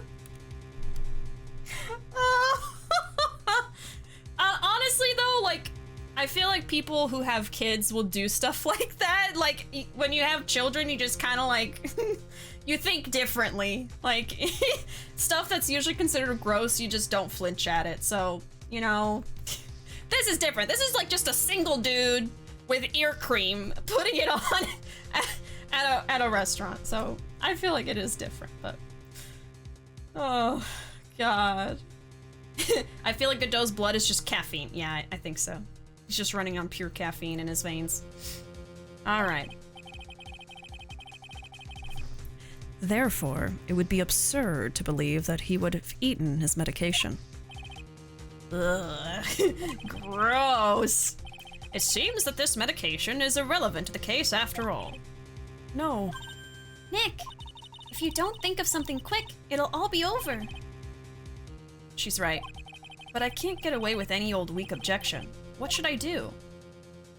Push the medication issue or leave it. Ugh. I mean, if I leave it, I feel like I'm giving up. I can't get away with a weak objection. Well, then maybe I should leave it? I feel like it's hinting that this is not strong enough of an argument, and maybe I should, like, let the case continue and then object to something else? That's what my gut is telling me, but my gut isn't always right, so I'm gonna say leave it and see what happens. It does seem as if the medication isn't connected to the case. Ha. Maybe the last Mr. Trite was the real one. At least he didn't waste time. Indeed. If you have nothing further to add to this medication issue, the facts of this case seem no different to those presented in the last trial. I would therefore have no choice but to hand down my verdict. Nick, don't let him do this. You've got to stand your ground. Now then. Oh? Wait, Your Honor. Actually, this prescription is absolutely pivotal to the case. Mr. Wright, did you not just say the exact opposite only moments ago? Fine! You fooled me, video game. You fooled me. Okay, push it. I mean, my first thought was, I can't leave it because then I'm giving up. But then it said I can't get away with a weak objection, so I'm like, well, I guess I better not object now. Oh. 100% his blood is just coffee. His heart is a coffee pot. Remember your table etiquette. Scoop the soup towards you, keep the knives on your right side, and apply no more than 2 squirts of ear cream per ear. Only a matter of time until Godot makes an objection. His only response is coffee. I mean, sometimes that actually does happen because he'll be like, objection. Just like black coffee, the soul of this defendant is dark and bitter. He'll just like use coffee as a metaphor all the time. Yeah, he'll just sip his cup. I think he's also done that. Hey, Punish, welcome. Okay, let's push the medication issue. Fine. Only moments ago, Mr. Godot made the following statement. It seems Mr. Elg correctly applied some of his medication while he was at Trespien. If that's the case, why was the medication not found at the scene of the crime? I mean, yeah, it's still weird that it's gone. But the medication in question was for topical use inside the ear canal. That doesn't change the fact that it could not be found at the crime scene. However insignificant it may seem, it's a lawyer's duty to pursue the truth. You know as well as I do that the medication is irrelevant. It hardly seems likely that a prescription drug would contain potassium cyanide. It hardly seems likely that the coffee the waitress served would contain it either. But it did. The possibility is undeniable. Ah. That's enough. Mr. Godot, is the detective the only witness the prosecution wishes to call? He's steaming now. Mr. Godot? I've got my own witness I'd like to call, sir. It's the old man who was there in the restaurant on the day of the murder. Victor Kudo? The pigeon hater? Yeah, he hates pigeons! So I hate him. We are at war. Very well. The matter of the disappearing medication seems little more than trivial at best. However, it wasn't explored at all in the previous trial, and that is something that bothers me. Yay! Good job, Nick. The court will adjourn for a 10-minute recess, after which we will hear the prosecution's next witness. Ha! I suppose this means I'll just have to finish you off in my last 6 cups. Court is adjourned for recess. His last 6 cups. This man is like 6 cups of coffee is like a Tuesday morning. That's just a typical Tuesday morning for him. All right, January 7, 11:03 a.m. District Court, Defendant Lobby number 1. Phew. That was close. Tell me about it. I nearly died in there. That's my line, sir. No, it's my line. I think I really did die a little bit. Looks like we all nearly died in there. I can't believe Detective Gumshoe. How could he betray us like that? Huh? He said he would help me, but he totally set me up. I don't think he meant to do that, Maggie. He was backed into a corner. I mean, the guy's got to do his job, right? It's okay. I know all about lies and betrayal. I've had them my whole life. But it really hurt this time. It felt like someone punched me hard in the stomach. I hate that guy. I don't ever want to see him again. Oh no. Poor Gumshoe. So the next witness is going to be that old guy from the park, right? Yeah, Mr. Kudo, lover of waitress outfits and projectile seats. I bet he's gonna be really stubborn. I mean, he's pretty set in his ways, you know? Yeah, he's a big old grouch. Are you going to be able to handle him, Nick? Yeah, I can take whatever he throws at me, even those never-ending bird seeds.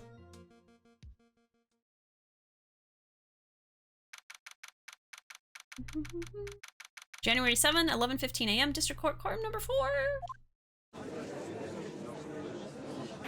Objecting the judge man. How dare. Sir, what? Yeah, you heard what he said. You heard him. Maggie, no. Maggie, please. I feel so bad for Gumshoe. I know. Poor guy. Court will now reconvene for the trial of Maggie Byrde. Mr. Godot, your next witness, please. The prosecution calls the lucky old-timer who caught the show over a cup of coffee. Will the witness please take the stand? There he is. There's his theme again. Name an occupation if you don't mind. The name is Victor Kudo, born and bred in the land of the rising sun. Honor and duty are what make me. Mind you, I can be quite emotional at times too. We don't need to hear about that, Mr. Kudo. Just tell the court your occupation.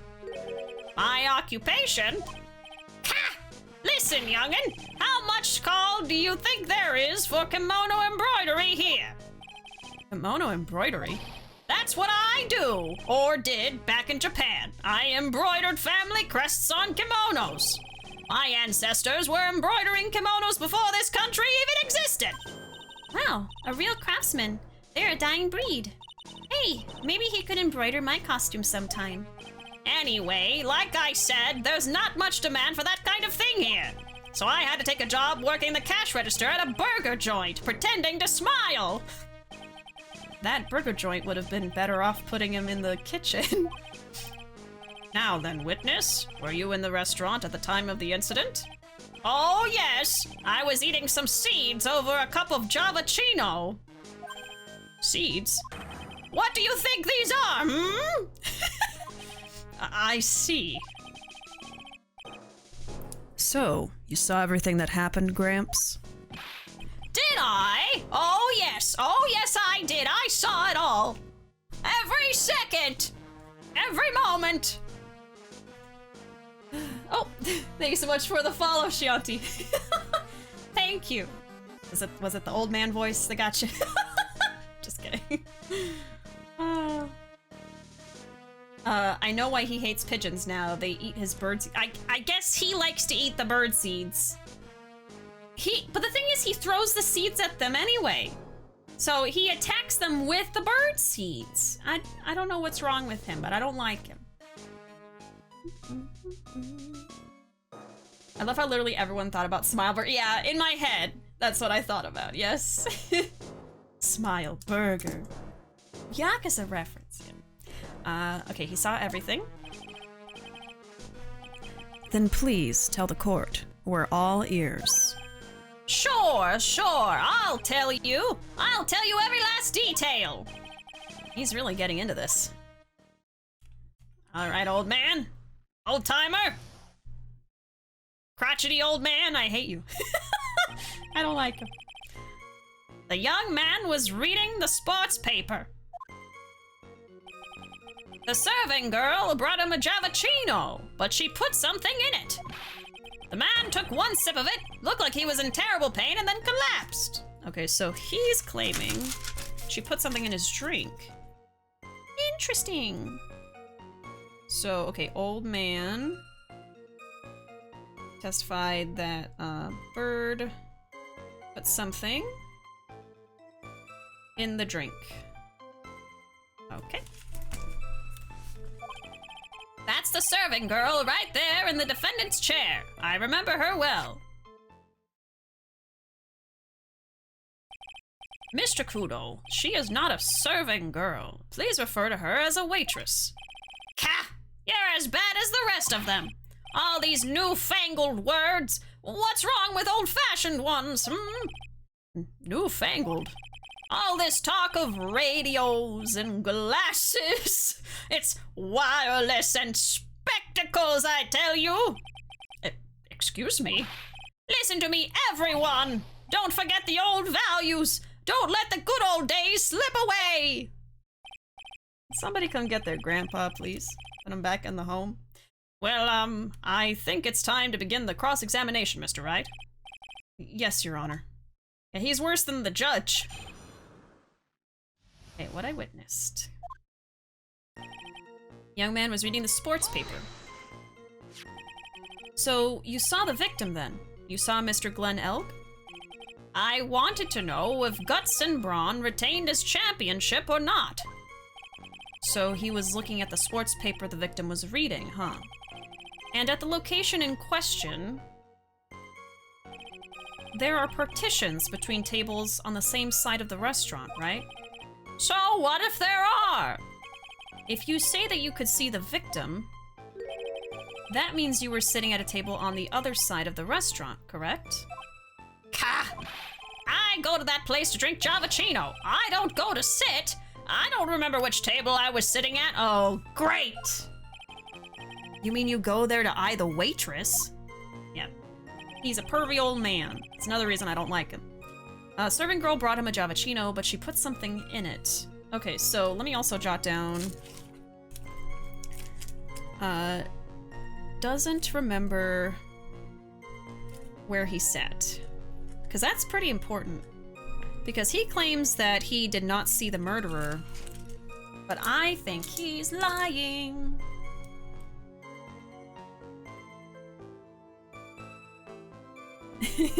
You kids these days and your wireless and spectacles. Back in my day, we had semaphore and the reading lens. Just keep going back and back and back. Ooga booga wooga. Ooga. Booga wooga. Booga wooga wooga. Ooga. Eventually, it'll just be at the caveman times. They'll never be happy with anything. Okay, she put something in the drink. Mr. Kudo, that is a very grave accusation. Are you sure about what you saw? Victor Kudo never makes mistakes. I dot every T and cross every I. Uh-huh. I see. My eyesight's fine. The doctor said I only need spectacles for reading and driving. And walking. And looking. And eating. And drinking. I bet his eyes are only really fine when he's scoping out a waitress. Ugh. And I saw what the serving girl put into the Javachino as well. I bet I know what's coming up, and something tells me I'm not gonna like it.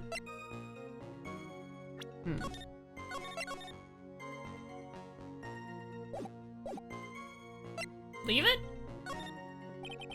It would be dangerous to press this too much. I better ignore it for now. So what happened next? Okay, so I'm leaving it alone, but I do have something I could press on. So we're gonna go with dialogue 1, press harder. Okay. Just in case I don't figure out anything else.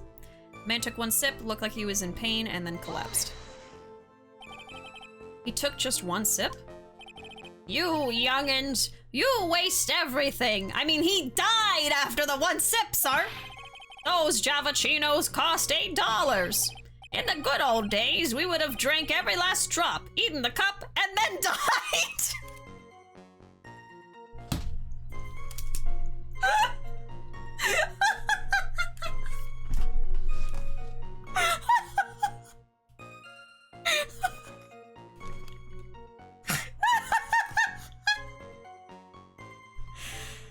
Oh god.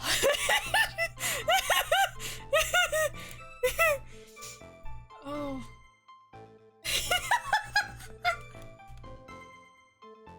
It's just so ridiculous. Eating the cup like Willy Wonka. All right. Can we quote this actually? I'm gonna add it if no one else does. If I remember how. If someone else beats me to it, it's fine. I gotta quote this. Every last drop. Eaten the cup. And then died. There we go. Alright, we got it. Quote 426. Back in my day, we used stone for wheels. Welcome back, Alfred. Did y'all settle on a name for the pirate cowboy? Oh, I was very partial to, oh, what was it? It was Captain Pearl Weston. Yeah, Captain Pearl Weston. I liked that one. Hold up, pirate cowboy. Yeah, sorry. For anyone that wasn't here in the first, like, 10 minutes of stream, Molly came in and said, oh god, what was it? It was howdy matey. And then that made me think of like if a person was like half cowboy, half pirate. So then we were making up an entire original character that was a pirate cowboy. and we were trying to think of names for this character, and I liked the combination of Pearl and Weston. So we got Captain Pearl Weston, some like badass female pirate captain who's also like a cowboy aesthetic. That sounds wonderful, right? I don't know why we've made original characters this week. We also have Garly, the garlic girl from Tuesday. So now we have 2 original characters. It's like a collaborative effort. Oh, and then Bessie. Oh my god, almost forgot. Pearl Weston has a first mate named Bessie, and she is literally a dairy cow that lives on the boat. Lives on the ship with her, so.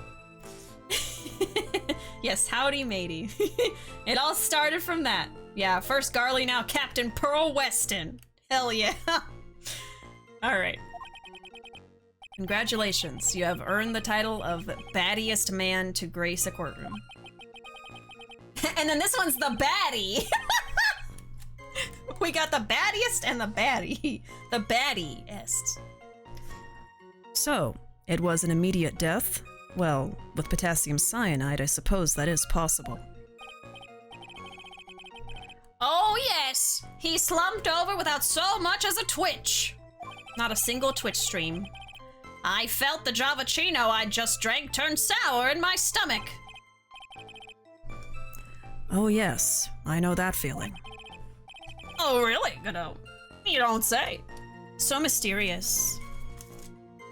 So mysterious. Let's see, what is he saying? So he's claiming that claims death was immediate. Okay. Interesting. The baddiest. Who's the baddiest man in the courtroom? For me, it's a tie between Godot and Edgy. Yeah, we also got Edgeworth. I want to see this old man, the judge, and old bag interact with each other. Yeah, all the old people. You know what? We need fan art of all of them playing bingo. That's what we need to see. Going to the local bingo place. And the waitress, I presume she is... That's a serving girl right there in the defendant's chair. I remember her. You said, I remember her well, in reference to the waitress. Did she have any particular features that you can identify her by? Particular features? It's a disgrace, that's what it is! Sorry? You can see all the way up to her... you know! She's practically naked in that uniform!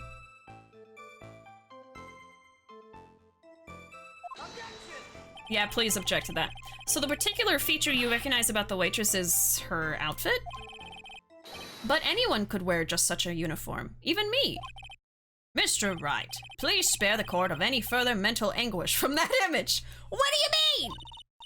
Don't get all excited, Nick. You've got to keep yourself together. I guess I got a bit carried away. I bet there's fan art of that. I bet there's fan art of that. Uh-huh. Uh-huh. Ha! There are other things I recognize about her, too. He seems pretty sure of himself. What should I do? I could leave it, I suppose. For now. Forgot about that old bag. Yep. Haven't seen her in a while. Have we seen her in this game yet? In, Trials and Tribulations? I'm not sure. I don't think so. We saw Andrews from the previous game, but... Yeah, it's like the uniform is literally like down to the ankles. He's like, I could see all the way up to her ankles! The mid-calf! Like, come on, man. You know there is, yeah. I don't even need to look it up. I already know. There's maid outfit, or not maid, waitress outfit. Phoenix. Oh, okay, leave it. There's gotta be a better line of attack than this. That's what I should be looking for now. Do you think old Seedy really saw Maggie do it? We're calling him Old Seedy? Well, he probably had his eye on the waitress the whole time. That's why he was there. But he was there for the cute outfits, right? Not the waitress. I guess. She makes a good point, though. Hey, did I just say something clever? I wonder if the waitress Mr. Kudo saw really was Maggie. That's what we have to figure out, Nick. Okay, so I should press on that. Okay. Oops. Give me a second. Okay, this one. So we are gonna press on that.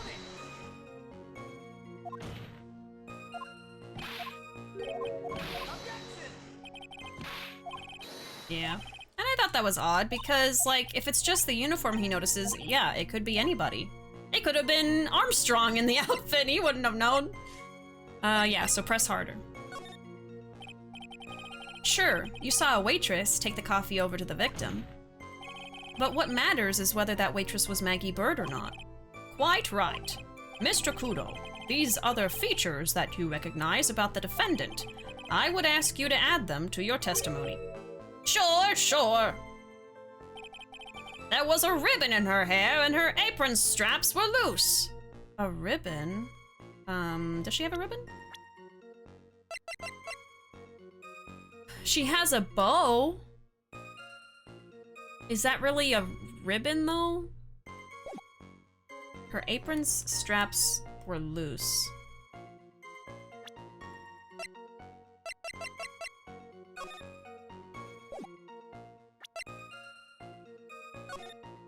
I don't have any reference for, like, the apron on her other than this. Okay, that's weird. A ribbon in her hair and her straps were loose. Apron straps were loose. Okay.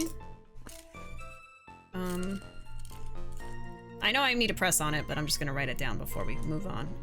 Ribbon, hair, and loose apron. Okay. Oh, shoot. I was supposed to press. Sorry. Oh my god. Okay. Sorry. Okay. You do seem to remember several details about her appearance. But what about the most crucial detail of all? Her face. As if I wouldn't remember that! The witness noticed the straps on the accused apron. He's unlikely to make a mistake about her face. That's right! I can even tell you the color of the ribbon in her hair. It was red!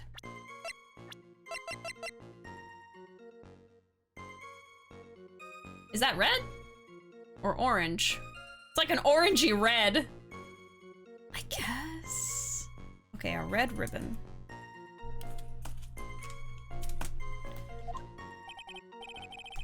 So you see, there's nothing wrong with the witness's eyesight. There's no doubt he remembers the waitress pretty well. What should I do? I get the feeling there's something more to this somehow. Leave it. Ask about the straps, or ask about the waitress's back. I guess we should ask about the apron, because he only covered the ribbon. Okay, but what did her face look like, though, old man? Say it if you're so confident, right? Let's ask about the apron. Mr. Kudo, you seem especially interested in straps. Why is that? What? The ribbon in her hair, the straps on her apron. What's the fascination? Fascination? People have all kinds of fetishes, Trite. We don't need to embarrass the witness. Hello? He just came out and said it? Oh. Godot said, "We don't kink shame here." Trite. I will not allow any kink shaming of the witness. Oh my god. Oh no. Listen, you young upstarts, I haven't got some sick strap fetish. Are you sure about that? Is there any relevance to the witness's unusual love of straps, Mr. Wright? I was just curious as to why he was so fixated on the waitress's straps. I said I haven't got a strap fetish. How many times do I have to repeat myself? Very well.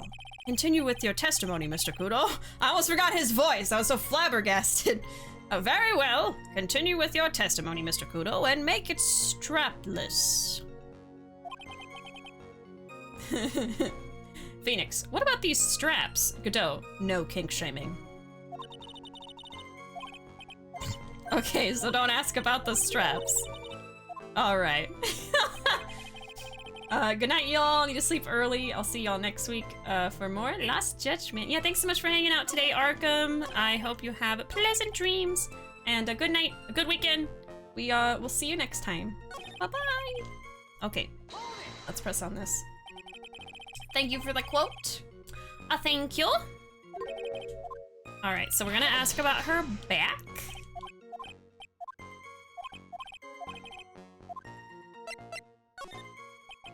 The identifying features you described are all things you would see from the back. Oh, yes, that's true. So what? Is it possible that you never saw the waitress from the front at all? Yeah, that's certainly possible. Thanks so much for the follow, Archer. Thank you. Objection. Huh. He's got you there, Gramps. People normally talk about facial features when they're asked to describe someone. But this witness's testimony is nothing but straps and ribbons. This is harassment! I tell you, I'm not obsessed with straps or ribbons! I'm just telling you what I saw! Mr. Kudo, the court requests that you add details about any identifying features. Features you observed from the front, that is, to your testimony. Sure, sure. This old man's testimony is getting longer and longer. And if I can't find a hole in it soon, it'll get even longer, I bet. Oh boy. There wasn't anything that caught my interest about her when I saw her from the front. That's all he has to say. Oh my god. She was kind of boring from the front. I don't remember a thing. Jeez. How rude. You didn't find anything to be distinct, but you did clearly see the witness's face, yes? No question about it. I didn't come this far to back down now. Victor Kudo never backs down. That's not the answer I was looking for, but okay. This has turned to a matter of pride for old Seedy now, I guess. I wonder if he really did see Maggie's face or not. Like I thought, we need some concrete proof of this. Proof that the old guy didn't see the waitress clearly from the front. Okay, I need to prove he didn't see her front. Okay. Okay.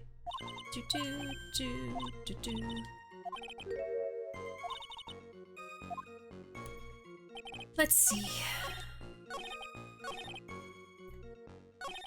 Wasn't anything that caught my interest about her when I saw her from the front. So is there something interesting about her? I mean, oh, probably the apron being all stained, right? I would think so. Why does he keep smelling his wrists? He's got a wrist fetish, dude. No! Stop. Please. So what's happened? Quite a lot. We are currently trying to prove this character, Maggie Byrde, innocent. I think she's been framed for murder of this guy here. And this person and this person are the only two witnesses. And they both claim that she was the only person there. And she claims that there was another guy sitting with him at his table, so... yeah. Nope, nope, nope. No thank you. No thank you. Godot is on cup 6 and says he has 6 more to go. Let's see if he lives up to that claim. Okay, so I'm gonna say the apron. Well, Kudo is not like someone being accused or anything, but I don't think he's cool because he's a pervy old man and he doesn't like pigeons, so. He's not cool! He just probably isn't guilty of murder. Which is really the bare minimum. I mean, that's like, the expectations are like on the floor, if that makes him cool. Okay, apron. Mr. Kudo, I would like you to please take a look at this. Ha! That filthy thing would suit filth like you just perfectly. Actually, it reminds me of what my grandson looks like just after he's done eating. Have you ever seen this before? Of course I haven't. Do you think I'd forget something as dirty as that? Hmm? Well, you half-witted clot! Gotcha. What? What is it? Ever since I said you half-witted clot, there's been an eerie silence in here. Mr. Kudo, this apron. Is the apron worn by the defendant on the day of the poisoning? And as you just said yourself, you wouldn't forget something like this. Which means, if you had really seen this apron before... Yes, you know what I'm getting at. You couldn't have possibly seen the waitress from the front. Oops! Oopsies! I lied! Oh no! He's a 1, but he hasn't committed murder. 0. At least if he had committed a murder, he'd be a little more interesting.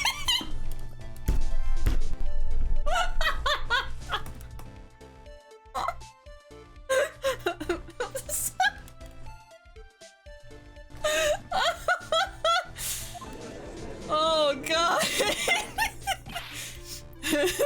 Oopsie whoopsie, I did a little perjury-wagery! Uh-oh! Witness, you can't just oops your way out of this. Well, well.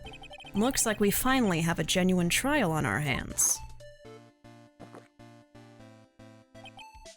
Okay. Are you done? No. Listen, Trite, here are the facts. On the day of the incident, there was only one waitress in the restaurant. But anybody can put on a dress. Anybody can put on a dress.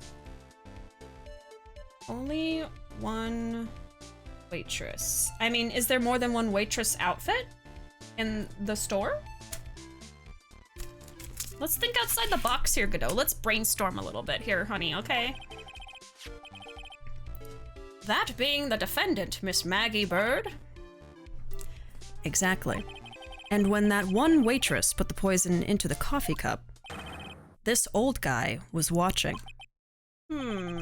I hope you understand the gravity of the situation, Mr. Kudo. The fate of the defendant may rest on what you say you remember seeing. Just tell the court exactly what you saw, Gramps. You can rely on me, Captain! My noggin's in perfect working order! I can't remember a single occasion when I forgot what burger a customer wanted. He can't remember? Probably more like he messed up so many times he's blocking it out. Very well. Let's test just how good your memory and attention to detail is, Mr. Kudo. Tell us what you remember about the victim. All right. He was another of those pesky young types wearing a broken pair of spectacles. Okay. He had a newspaper in his right hand, and the noisy brat kept rustling its pages. The young man was listening to the wireless. I remember that well. And the serving girl in question brought over the Javachino. The little fidget picked up the cup with his free hand and took a sip. Okay, this is gonna be important. So, I knew I should have written it down. So he said he had the magazine in his right hand. I mean, it's gonna tell me this again in a second, but victim had sports magazine in right hand. And sipped coffee with left hand. Let's see if that's gonna be relevant. Testimony we have just heard was to test how credible the witness's memory is. It seems to me that he remembers the victim in a great deal of detail. Oh yes, I hate those you-know-what types who are so vague about everything. How are we going to handle this, Nick? We only need to do one thing. We just need to prove that the old man's memory is shot. Just trip him up, you mean? Isn't that kind of cruel? I suppose, but it's what I do best. This just in. Phoenix is a jerk. He was another of those pesky young types wearing a broken pair of spectacles. Spectacles? Dark glasses to you. One of the lenses was green, but the other was broken. So he's talking about how he had like one eyeglass and it was just all one side. Okay. Newfangled rubbish. That's why I remember him so well. He did have some kind of lens over his left eye, but I wouldn't have called it a pair of glasses. He seems to have been wearing some rather modern-looking shades. Perhaps I should take to wearing some and rival Mr. Godot's sharp appearance. Huh. We better come up with something sharp and quick. Guess I'll wait and see if I should challenge him about the spectacles. Okay.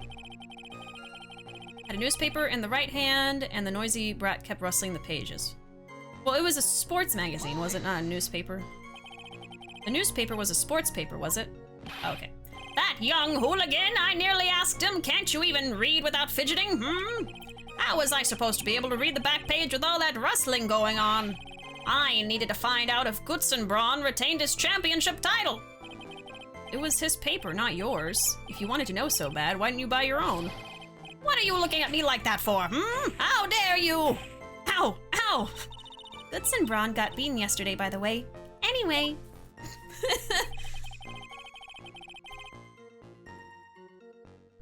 Okay, the young man was listening to the wireless. I remember that well. The wireless? The decadent young rascal! In my day, it was one or the other. Read the paper or listen to the wireless. Oh boy. And using an earpiece, it's selfish, that's what it is. I was straining my ears, but I couldn't catch any of it. Was he that desperate to listen to the radio? What are looking at me like that for? Oh, typo. Ow! Then the serving girl brought over the Javachino. You mean the waitress, who you only saw from behind, right? You're one of those, are you? You never let anything go, isn't that right? Maybe. What does it matter if I saw her from the front or from behind? My eyes don't lie. Ow! Better not push it until I've got some hard evidence. The little fidget picked up the cup with his free hand and took a sip. His free hand? Yes. Which hand was that? Weren't you listening before, cloth ears? I said he was rustling the newspaper with his right hand, didn't I? And his free hand wasn't his right hand, then which hand was it, you moron? Ow!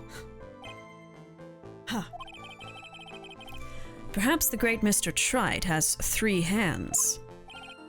Yeesh. I was only asking. No need to gang up on me and treat me like a freak! The whole point of this cross-examination is to establish just one thing. That this old guy's memory has more holes than a slice of Swiss. I guess we just need to find a contradiction in his testimony somewhere, huh? Anything will do. Even the smallest detail. We just need one mistake and he's ours. Okay. Let's look at the evidence. So, is there anything that would show which hand maybe he was holding the magazine in?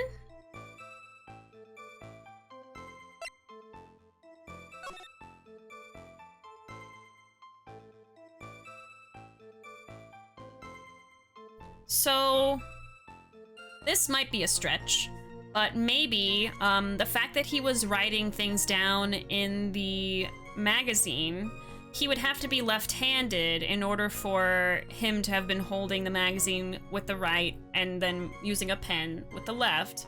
Most likely he was right-handed, so I could present this and say, you know, he drew a doodle in here, so he must have been holding it with the left hand, and you didn't remember which one he was doing something with. I could do that. What else?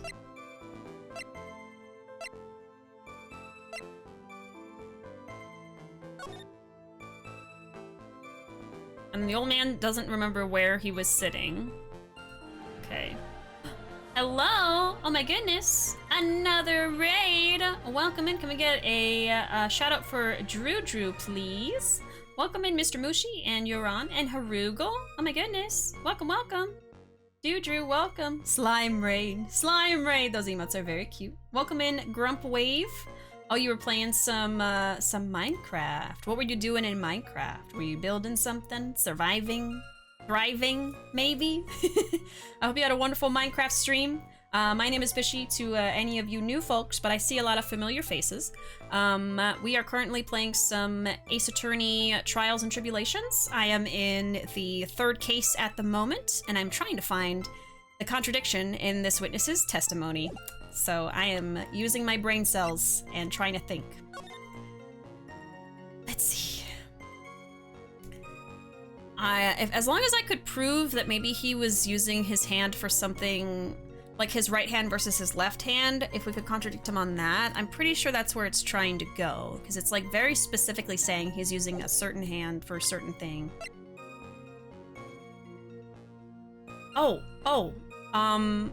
I think the coffee cup would do it because the handle is on the right side and the lip mark is facing forward, so he would have had to use his right hand to pick up the coffee cup and drink it. So I think that would be the contradiction, actually. The coffee cup. Let me save first, though. And let me make sure I present on the right thing. Let me see real quick.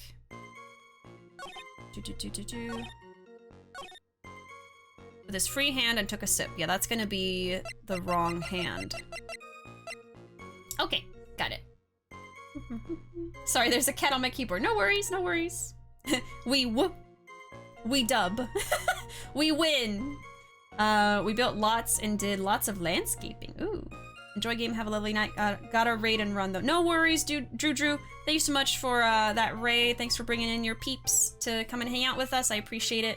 Go get some rest, and hope to see you again sometime. Have a great night. Have a good one. All right, let's see. I think I got it. Mr. Kudo, do you remember what you were told at the start of this testimony? That this was a way of testing the credibility of your memory? I know. There's nothing wrong with my memory, I tell you, nothing.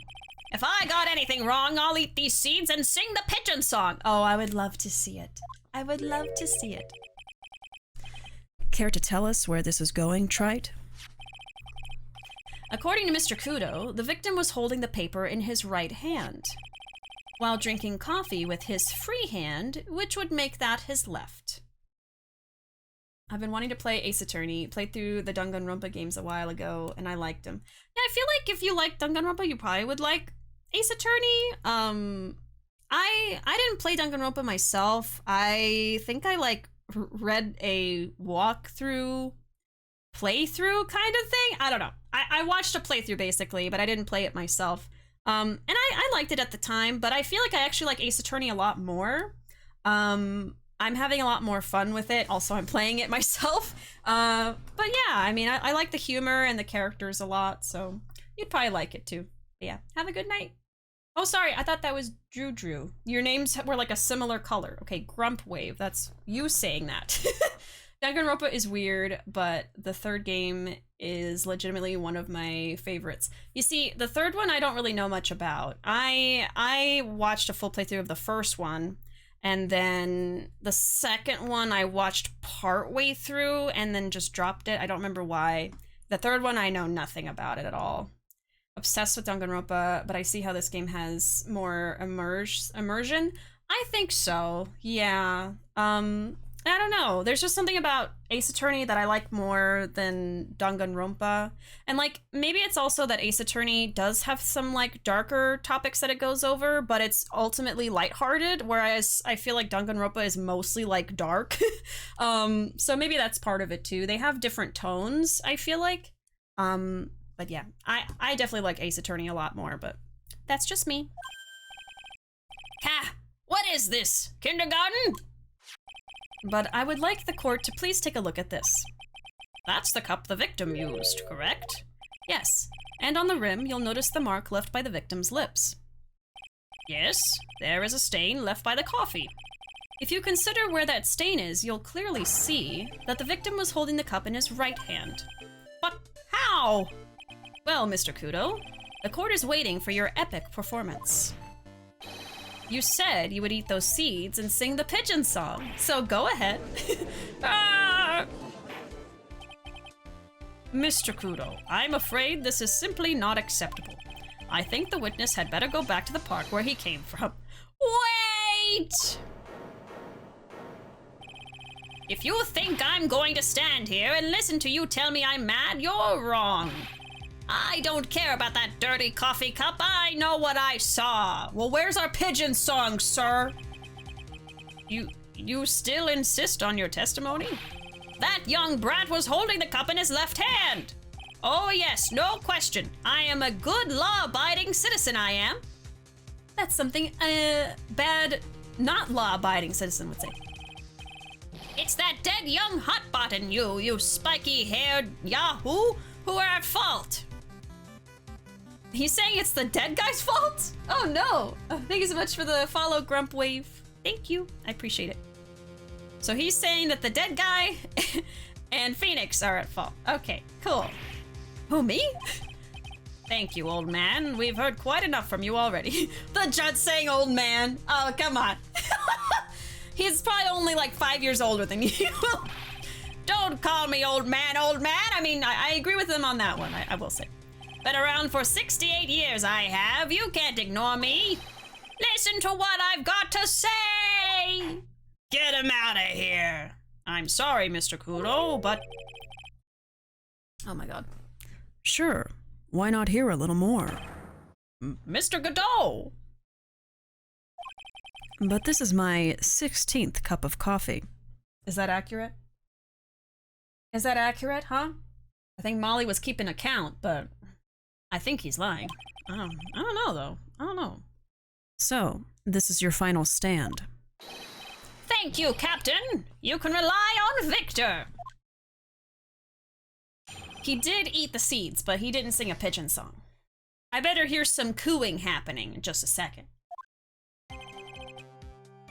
The judge probably just has bad genes. Yeah, he's like 25. Oh no. Might have snuck a few cups in while Mr. Kudo was talking just now. That is true. You've got a point there. The boy was wearing the earpiece on the same side as the green lens of his specs. Okay. I need to write these down because there might be a contradiction. So now he's saying earpiece, same side as lens. He kept fiddling with it all the time. He was fiddling with it just before he picked up the cup, too. Okay. He messed with earpiece before drinking. Okay. Poppy is hanging out with Ruuuvo right now. She's in the other room sleeping before he picked up the cup. And then he used the same hand to pick up the cup, his left hand. Okay. Let me just check real quick. So yeah, so left lens, left earpiece, left hand holding the cup is what he's claiming. Drank cup with left hand. So he didn't use the handle, he picked it up like this? So like, instead of doing this, he did that? Can we get some fingerprints as proof, maybe? Okay. We know that the victim was wearing an unusual monocle over his left eye. It wasn't a monocle, Your Honor. It was a small computer monitor often used by programmers. A monitor? You mean like a television screen? The inside of the lens is a screen that displays computer data. It's called an HMD. It's a common tool in the victim's line of work. HD TV, DVD, CD, all these newfangled letters drive me mad, but they don't matter. So the lens was an HMD is what he's saying. Okay. Oh, Godot. They aren't gonna understand. It's a scatter from DBZ. I mean, obviously. He's a cosplayer, that's all. I know what I saw, and I'm telling the truth. It's true. He doesn't seem to be lying. And those are the facts in good old black and white. Okay. Left hand or right hand? Let's get this figured out. He was wearing the earpiece on the same side as the green lens of his spectacles. So the victim was wearing an HMD. HGTV, CD, DVD, what does it matter? It was none of them actually, but anyway. And you're sure that he was wearing the earpiece on the same side? No question. I could only see that side of his head from where I was sitting. Oh. Only see that side of his head from where I was sitting. Yeah, so he would have to have been across from him anyway, so that just makes sense. Okay, only saw his left side. So earlier...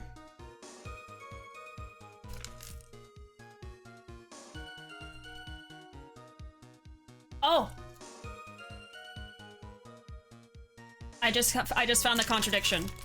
I just found the contradiction. So he's saying that he had an earpiece to listen to the radio in his left ear. But earlier, we found out that he had a prescription for ear cream because he ruptured his left eardrum in a fight. So if he had a ruptured eardrum, how is he gonna listen to the radio with the same ear? Shablam! So I just have to find out how to prove that. But okay, I already see the contradiction. All right. I'm gonna write it down too, so, left eardrum damaged. So either the prescription's wrong or the old man is wrong. All right. Yeah, that's pretty obvious if you look at the floor plans. From the opposite table, he would only have a view of the side of the victim's head. Kept fiddling with it all the time. It seems you kept an eye on Mr. Glenn Elg. He was getting on my nerves, rustling that newspaper and fiddling with his earpiece all the time. And then he went and made all that fuss dying from one sip of Javachino. What a weakling! I wanted to say to him, calm down, you young brat. Just looking at him made me suddenly speed up my seed eating. I could have choked. So I take it the victim was a walking ball of nervous energy. Okay. Fiddling with it just before he picked up the cup. The earpiece you mentioned, which hand did the victim touch it with? You're one of those people, aren't you? You're the type that uses your left hand to get things out of your right pocket, or fastens your left cuff with your right hand. And when the tour guide says on your right side you'll see the famous blah blah, you're the only one who deliberately looks left. Well, aren't you? No, I didn't mean... Obviously, he used the hand on the same side of his body that the earpiece was in. Ow, ow, ow! So if he had the HMD on his left side, then it was his left hand, I guess. And then he used the same hand to pick up the cup, his left hand. You seem very sure of yourself, Mr. Kudo. That's because I know what I saw, no matter what tricks you try to play on me. It looks like he really did see the guy picking the cup up with his left hand. This is a dead end. Well, Nick, what do you think? I think the guy's telling the truth. But even so, something's not quite right. Then check evidence at him until he breaks.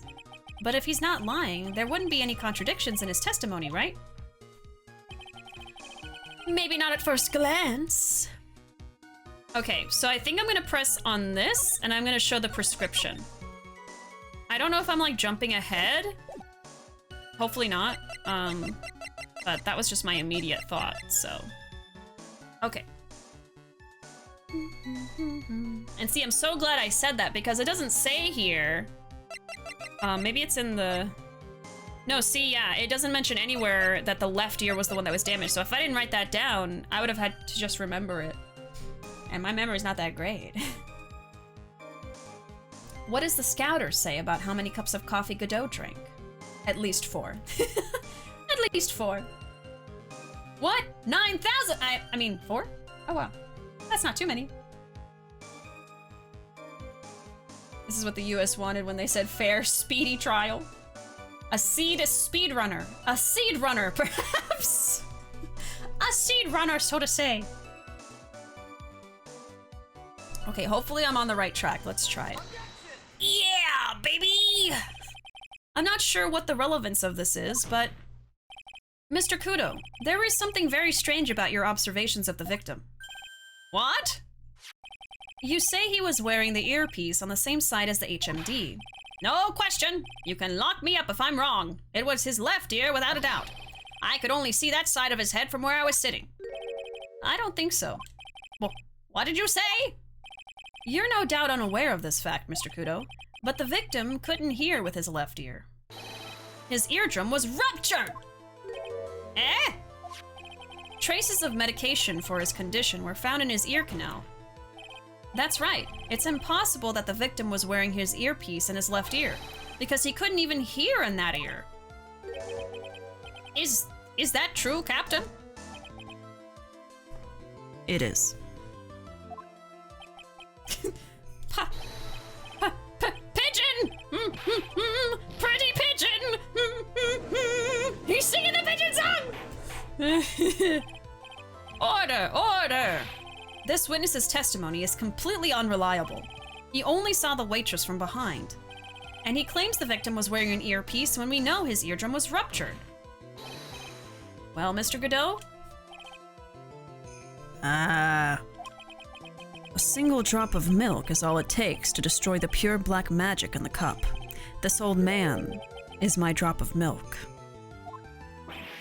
Captain! Are you calling me a trip? Maybe.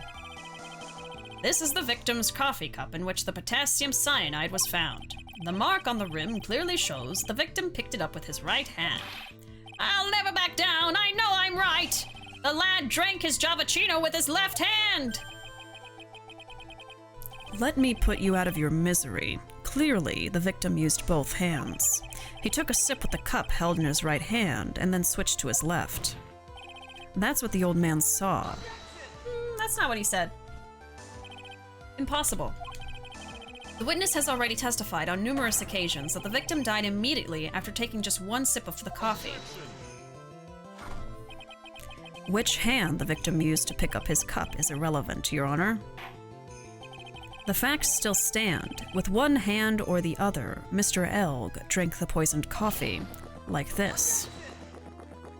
He's just so eager to show. He's drinking like this. Gonna go. I'll be sure to come back soon, though. I am enjoying this. Glad to hear it, Grump. Thanks so much for that follow earlier. And we will look forward to your return. I hope you have a good weekend. I will be streaming this again next Wednesday. I play this once a week on Wednesdays usually. I'm playing it on Thursday today just because of circumstances. But I will be back to streaming on Tuesday. I stream every Tuesday to Friday. Lots of different games. He's a man of his word. Objection! Hearsay! And he chugs the coffee. Yes. It's always coffee time for Godot. It's amazing that Godot hasn't gotten caffeine poisoning yet. Yeah. He has become immune to heat. He's become immune to heat and caffeine. I was about to say he has a caffeine immunity now. Doesn't do anything for him. Sadly, Mr. Godot, that doesn't wash. The point of this testimony was to establish whether the witness's memory is credible. And the results are clear. The testimony given by this witness is useless. Muda.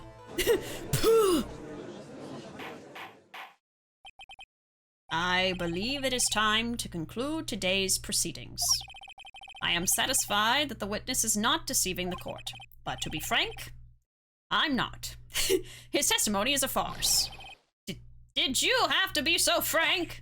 Take that, you pompous old fogey! I'm sorry, Mr. Kudo. You can't reach me from there. I'm ordering the defense and the prosecution to investigate this case further. That is all for now. This court is adjourned. Oh no. Wait! If we stop now, where does that leave me? Leave you, Mr. Kudo? Thanks to that blue-suited young upstart over there, I'm just a bumbling old man who can't even dot his T's or cross his I's now. How is your bad memory my fault? I'm sorry, Mr. Kudo, but there's nothing I can do. I've kept my mouth shut until now, but there's something else the court should know. What? There's more? To be perfectly honest, it might not be anything. But I want another chance. I want another crack at you, you young shark! Me? He's looking at me like I'm some sort of evil shogun. Well, everyone, what do you say to one final showdown? A final chapter in this eccentric old man's scrapbook. Sorry, Gramps. I've already had my 17th cup of coffee. What have you got to lose, Captain? I'll give you all the Javachino you want if you come to my house after the trial. I may be 68 years old, but Victor Kudo is still a man! That's enough, witness. I believe it will be quicker for the court to just hear your testimony. Really? You're gonna feed into this? You bet! Much, much quicker! I can't believe this is happening. Ha ha ha! You better get ready, youngster! I get the picture. Just quit throwing those seeds at me, would you? He's gotta be using some sort of infinite ammo code with that box of seeds. Old man's got cheat codes! The final showdown. Oh my god. Okay. Wait, that's a thing? Caffeine poisoning? Yep. Yeah. If you drink too much of anything, I mean, you can even have water poisoning. You can overdose on water. So, yeah, I mean, it takes a long time for it to happen, but yeah. oh my god, and you better get ready, chat, for this. Friend has redeemed the Heisenberg voice. But friend! How could you do such a thing? Where's Ethan? Where's Ethan at anyway? This old fart has me at my limit. Caffeine poisoning is not fun, Ethan. And if you don't listen to me, you're done for. And that supersized bish will get you. Heisenberg from Resident Evil 8. Kudo plus Heisenberg. Kudoberg. Oh no. Oh, maybe the coffee is decaf? I feel like Godot is the type of guy that if you told him you drink decaf coffee, he would like spit in your face.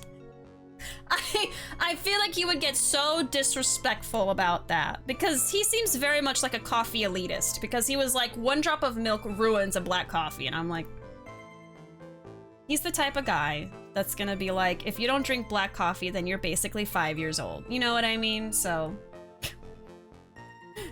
he's a coffee elitist. He wouldn't have decaf, I'm pretty sure.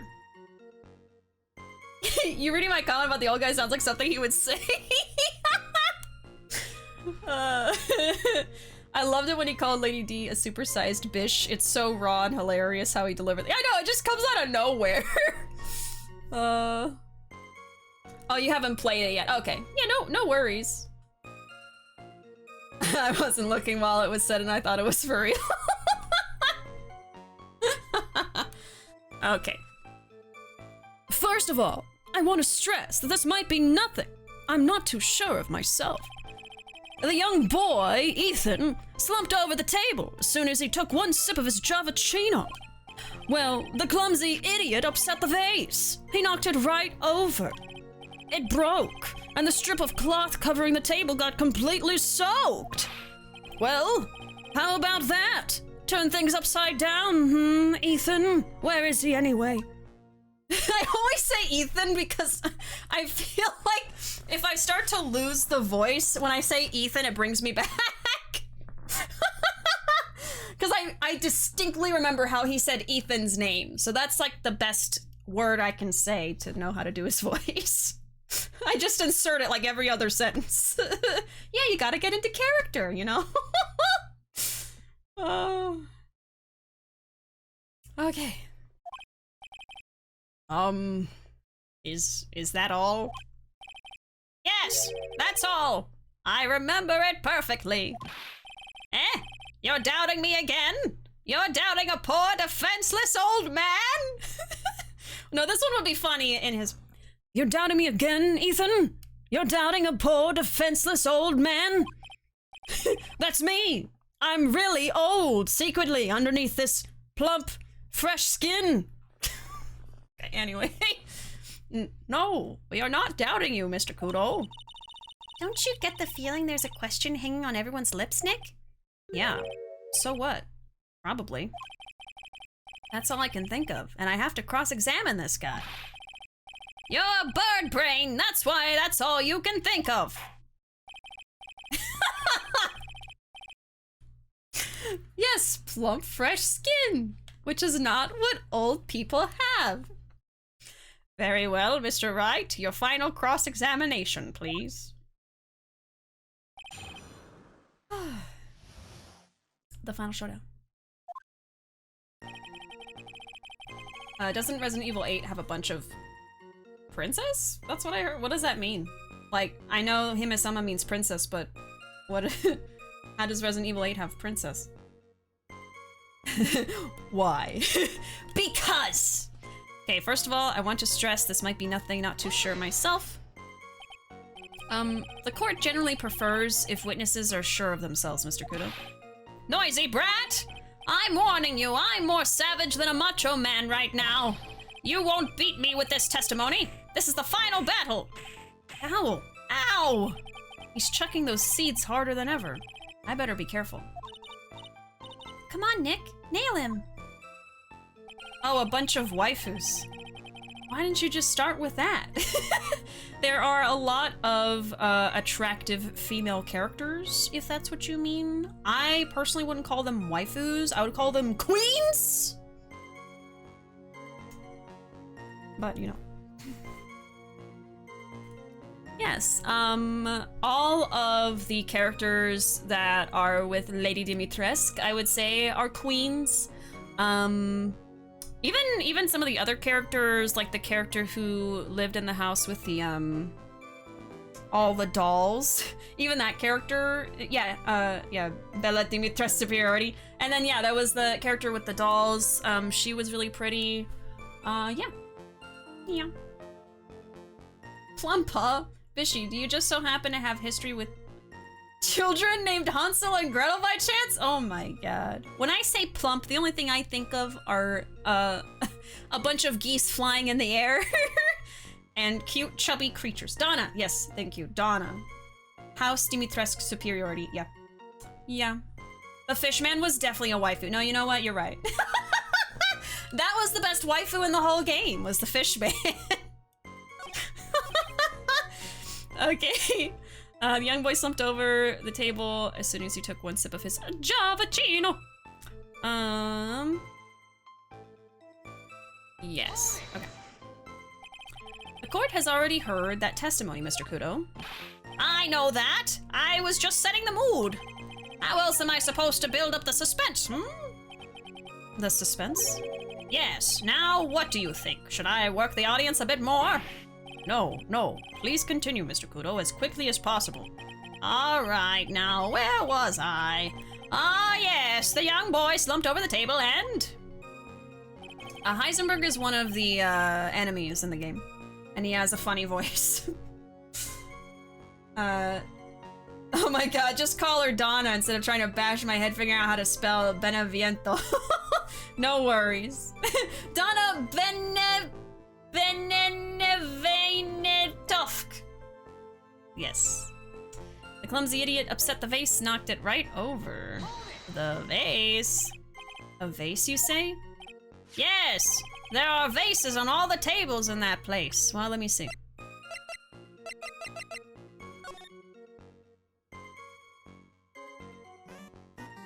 The vase is right there. The vase is right there, upright. This old man's such a liar. Thank you so much for the follow. Thank you. Donna Yeah, that's the last name, all right. Okay. There are accidents waiting to happen. They're practically begging to be knocked over. Well, he's right about there being vases. I do remember seeing them too. But they're certainly not knocked over! Unless it got knocked over and someone put it upright. That could be something. Okay, so he's claiming the vase got knocked over.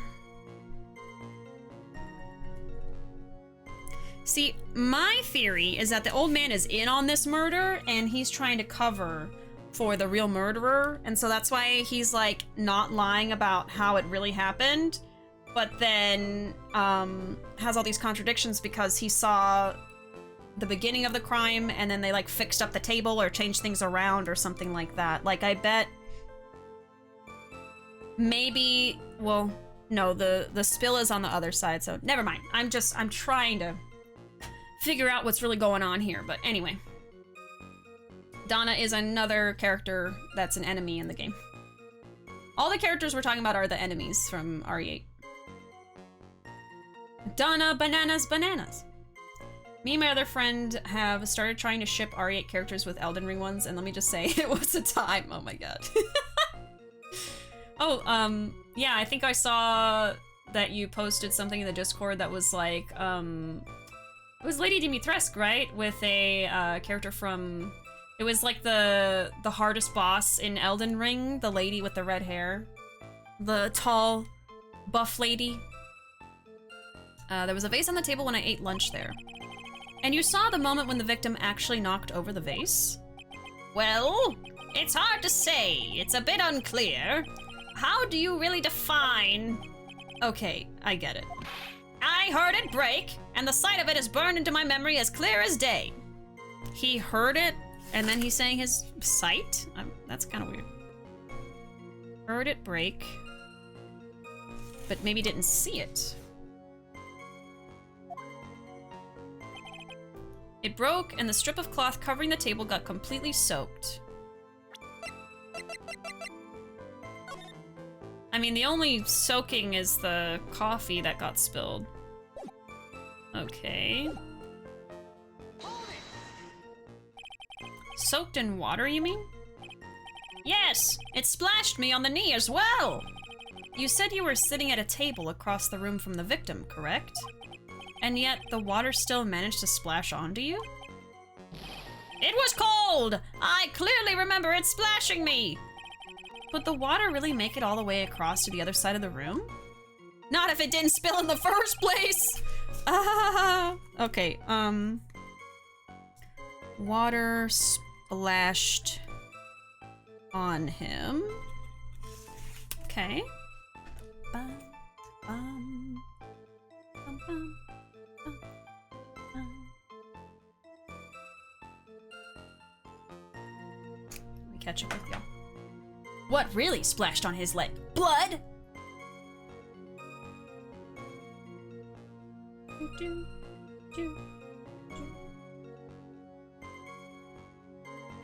Let me catch up with chat.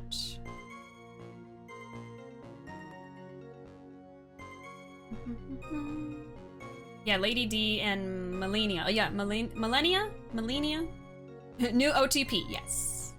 Yes. That one is spicy, love it. Hey, Flame, welcome in. How you doing today? Good to see you.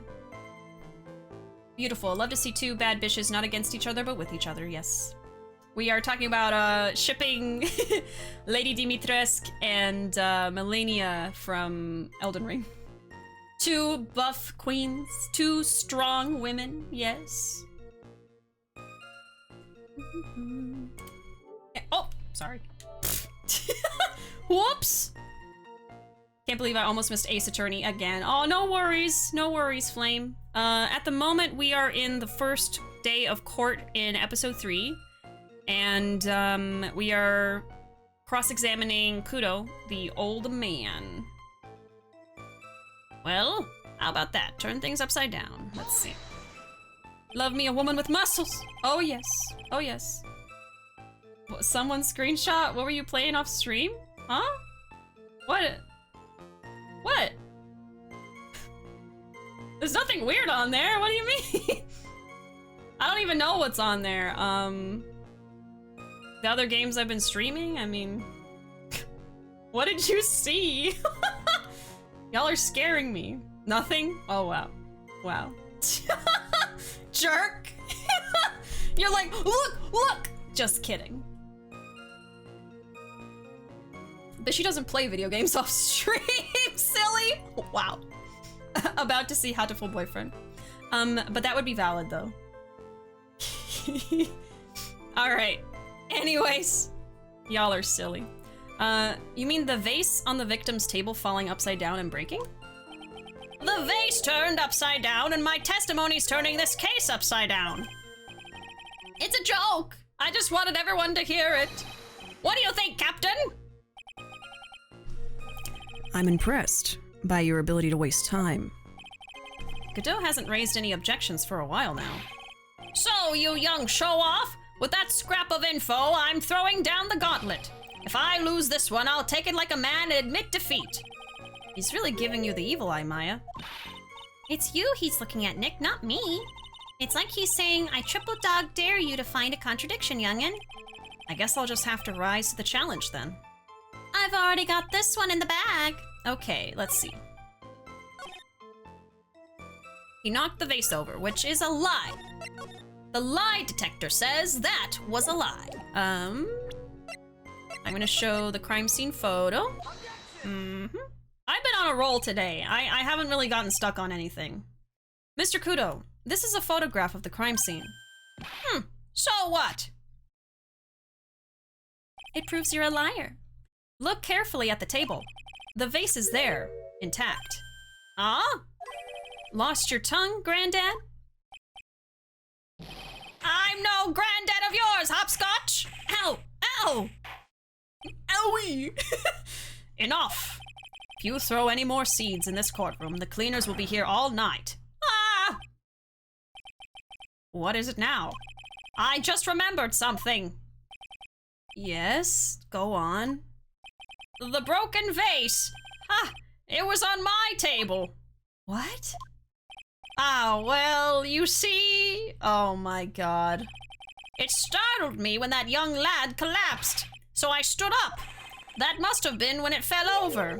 The vase on my table, I mean. So the vase on his table broke, and that's why the water splashed on him. Wow. Okay, vase on old man's table broke when he stood up after murder. Okay, got it. Someone needs to pop his nose. Oh no. The vase on my table. The vase on your table? Ah, ha, ha. Yes, it was on my table. And that's how my groin came to be completely soaked. I thought he said it got in his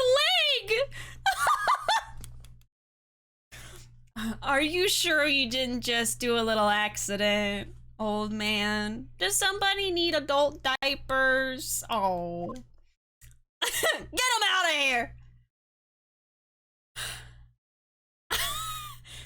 He's not even holding a cup! He was just like... Get him out of here. Get him out! Thank you, Mr. Kudo. You've certainly earned your kudos for today. I'd like to ask a question now. Have I been any use at all? Perhaps that's something you should reflect on yourself, Mr. Kudo. Ah, wait a minute! If that's the case, there's more! I've got more to say! Oh yes, I remember something else. Bailiff, escort the witness out of the courtroom. Wait! Listen to me!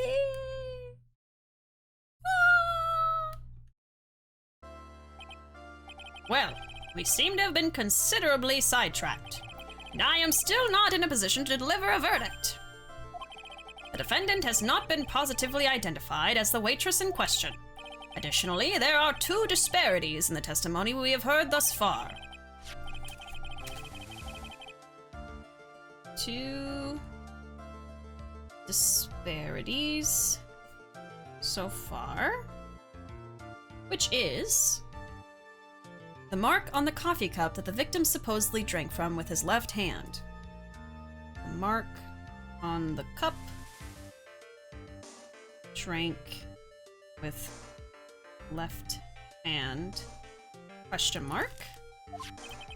And the earpiece, which was inserted into his left ear, out of which he couldn't hear. Earpiece in left ear. couldn't hear. Okay. Wow, Nick, you did it. I therefore require both the defense and the prosecution to further investigate the facts. Yes, Your Honor. There is one more thing before I call today's session to an end. One more thing, Your Honor?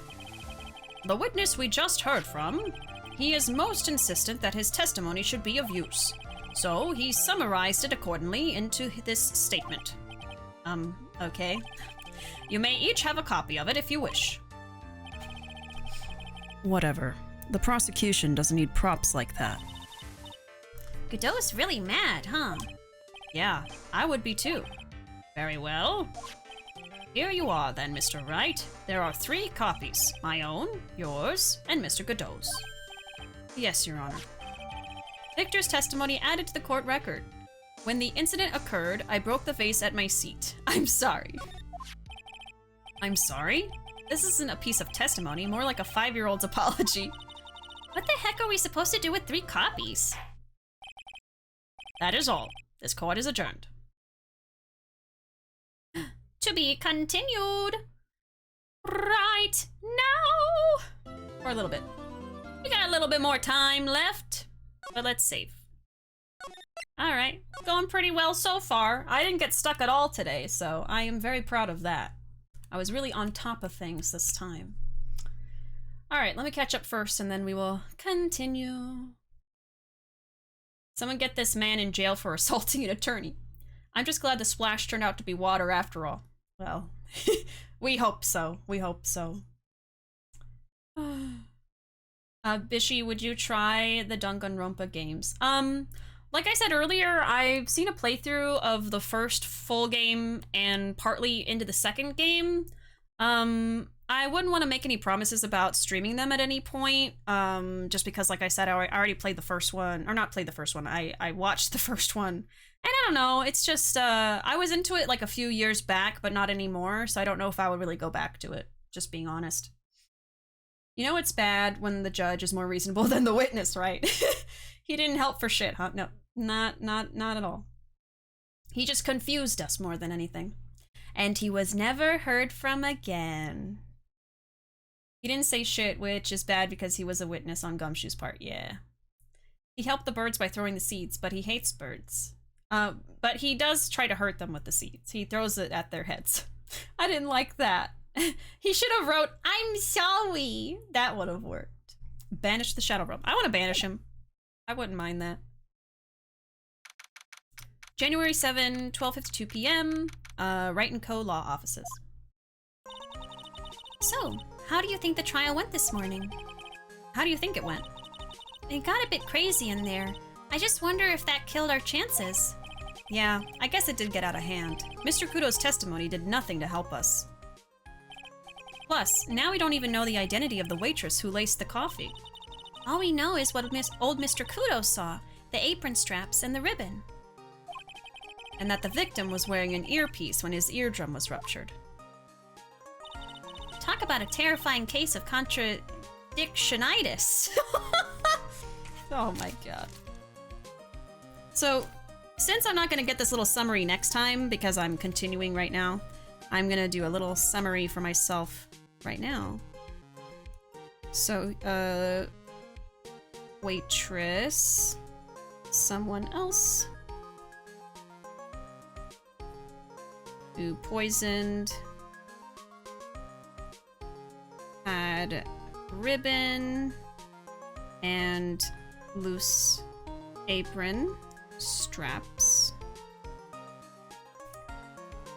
And then we have the 2 disparities, which also was kind of summarized just now. Alright. You're fine, Punished. I get it. I understand. I thought you banished me. My bad. No, you're fine. You're fine. Let's see. Contradictionitis. Time to play doctor and find ourselves a cure then, huh?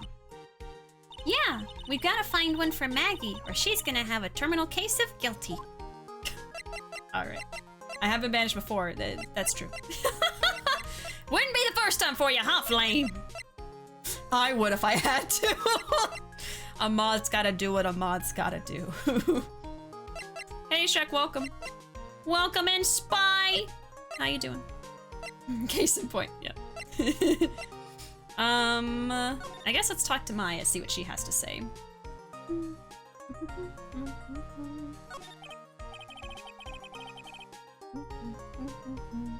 Well, I'm officially at a loss as to where to start. Yeah, me too. Let's try some brainstorming. You go first. I guess we should try to put Mr. Kudo's testimony to some sort of use. Yeah, that's true. And we need to figure out the identity of the waitress and who the victim really was. Somehow, I think the key to this case has got to be at Trespien. Well then, let's go back there and check it out again. Oh, and we should drop in on Maggie and see how she's doing too. Any ideas?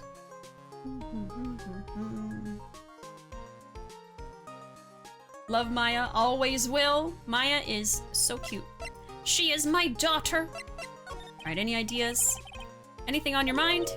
Actually, there is something. I was wondering about Shinya. You know, like what he's like and stuff. Oh, yeah. I almost forgot about that guy. Yeah, here's the Phoenix imposter.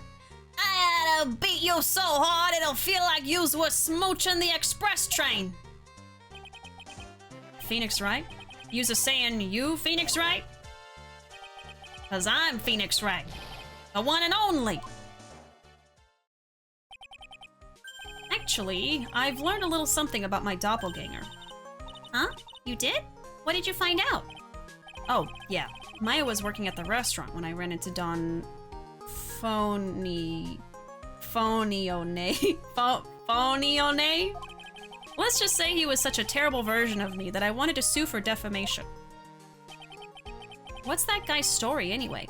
What does he have to gain by impersonating me? All right.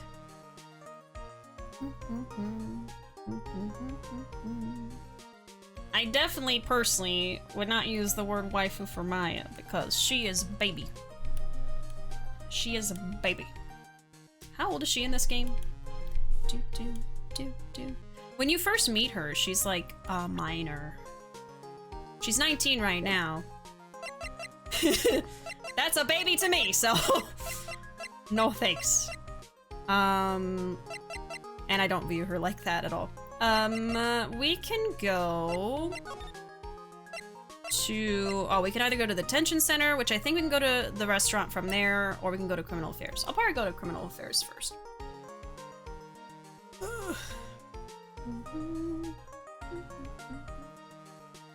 Who I would call waifu is Mia.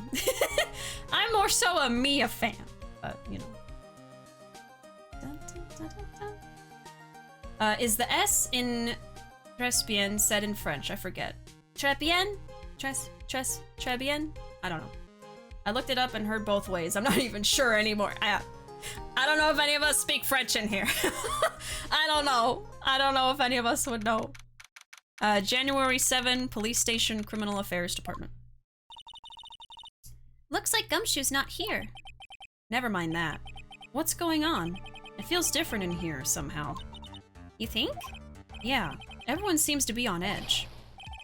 What are you doing? Call on the officers for the briefing, quick! Can't you shut down the station's server? Chief, quit playing on the internet! But my email, pen pal, Huh? Leet Asian princess? Oh god. Save it for later! I'm turning it off now! No! Leet Asian princess! Oh no. Everyone's keeping busy in here, huh? Keeping busy? More like panicking if you ask me. Something's going on. Something big. So 2003, yeah. Very much of its time. Oh god. Okay, so something's happening. Let's go to the detention center. It's kind of pronounced like tre. Okay. I do a terrible French accent, so I think we're probably gonna go in a second to go see a character that speaks in a French accent, so I'm sorry ahead of time. Leet speak is dead, think God. Pretty much, right? I never really see it unless it's being said as a joke, like ironically, you know? I took Spanish in school because Texas. Yeah. Yeah. Lord have mercy. Where's Mia? In the afterlife. But that's not gonna stop me. That's not gonna stop me! January 7, Detention Center Visitors Room. I guess Maggie's still in questioning. But we've got questions to ask her too. Maggie! Maggie! Keep it down, Maya. This isn't a playground, you know. Okay, so she's not here. So we can go to The restaurant. January 7. Très bien. Empty as usual. Yeah, and it's lunchtime too. That's it. Come on, come on, come on! Hey, that sounds like... Now just call an 8, pal. Come on. I know you can. How did I know it was Gumshoe? He's getting really worked up about something. No! That's the wrong number! Is he listening to the lottery? Ugh. Looks like an 8 would have only netted me $5 anyway. What a ripoff. What's the problem, Detective Gumshoe? Huh? Oh, it's you. I was just, I was just listening to the radio, pal. To the radio? Hey, Detective Gumshoe's having lunch here. He is, and he's having the twin tea set. What can I say? Poor Gumshoe. Down on his luck, desperate for money, playing the lottery. Yeah, Mia dies in, like, the first chapter of the first game. Yeah. Bish is gonna simp for a ghost, and I understand. I mean, she comes back every now and then. Like, if you can do a seance, you got yourself a Mia, so she's not that far away. Today's trial. This is a nightmare. How am I supposed to look Maggie in the eye now, pal? You really drove her into a corner, you know. You always blow apart my testimony. Why of all days didn't you do it today? Sorry, there just weren't any holes in it for once. Yeah, what happened? Usually your testimonies are like Swiss cheese. So, Swiss cheese? Would he have preferred crumbly like aged Parmesan? Anyway, this case has already been ruled on. There shouldn't be any holes left to find. So, did Maggie say anything to you? About me, I mean? Well, how did she put it again? I can't believe Detective Gumshoe. I hate him, sir. I mean it. I don't ever want to see him again. Something like that. Wah. Wah! Oh no! He ran away crying. But please, Detective Gumshoe, I didn't mean... Why? Why is this happening? He's banging his head against the wall, Nick. Oh man, poor Gumshoe. Oh, okay, he's still here. He's just really upset. Are Mia and Maya different characters? I have trouble keeping track with my smooth, streamlined brain. Yes. Mia is Maya's older sister. I wonder if there's actually... Yeah, that she's right here. So this is Maya, her younger sister, and this is Mia, the older sister, who has been dead for 2 years. But since Maya is a spirit channeler, sometimes she channels Mia's spirit, and so Mia possesses her body, and that's when you'll see Mia pop up and wear the same clothing as Maya was wearing. She's basically like taking over her body and speaking herself, so that's how that works. Yeah. Deceased, yeah. Mia Fey, deceased. Unfortunately. Oh no, Gummy. Deceased. Yeah, can we add that as a quote too? Just in parentheses, deceased. Oh, okay, lunch special. So, did you like the twin tea set? I've never paid that much money for lunch before. I was so nervous my hands were shaking. So, how did it taste? Well, for $20, I guess. I don't know how to describe it, really. It was delicate. Delicate? You mean you liked it? It didn't taste bad to you? What's the matter with him? Looks like he's thinking. For the first time in his life. That's it. I've been trying to think of the right word to describe the taste, and I just realized it's bad. That's it. It tasted bad.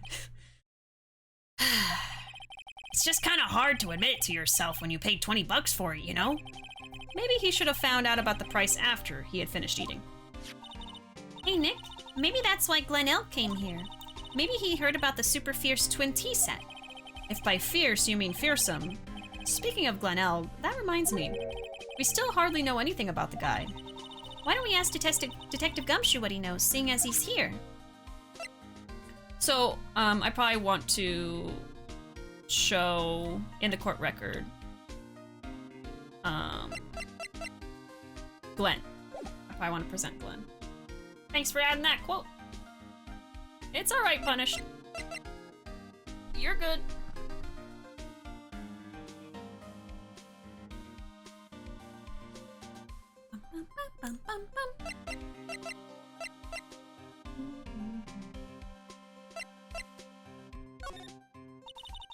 So, what were you all excited about earlier?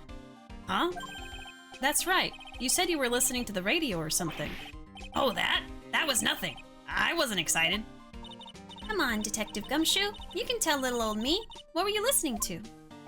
Nothing, really. It was just the daily exercise show. Mentiroso. Liar. What the? A cyclock? Haha! This lunch special's lobster sure is great. Then why are there tears in your eyes? Okay, so first we're gonna present this guy. See if he knows anything. This is off topic. I was thinking about this right now. A few weeks ago, my sister asked if I wanted Popeyes. We haven't had any in so long, so I said yes.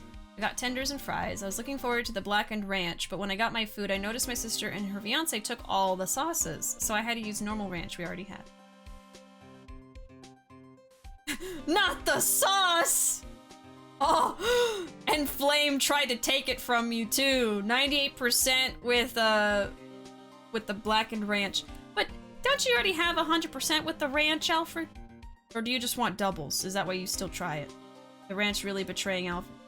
Yeah, Flame, how could you? 21%! Well, that explains it because you didn't get to have it, right? It's just accurate to real life. Fortunately. I'm so sorry. Your sauce was stolen from you. Oh, no, you have the 100% with the normal ranch. I'm sorry. I always forget that. I just remember you have 100% with ranch. I won. Oh my god. A monster. We have a monster in chat stealing hearts. Okay. Alright, Glen Elg. This guy was a real programming genius. They called him the walking computer at the place where he worked. What happens when he crashes, though? Does he just stop moving all of a sudden? Ugh, he wasn't literally a computer mine. Anyway, there's nothing between Maggie and the victim. Yeah, that's what we found out yesterday, too.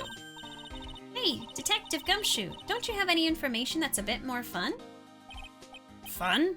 Oh, I know. So, have you paid a visit to where Mr. Elg worked at yet? You might as well. His workplace? Where's that? A computer firm called Blue Screens Inc., or something like that. Okay, so Glenn worked at Blue Screens Inc. Okay. Sounds like a real stable company. This could be fun, Nick. Let's go. Computers aren't really my thing, Maya. We'll be fine. I know all about that high-tech stuff. I wonder about that.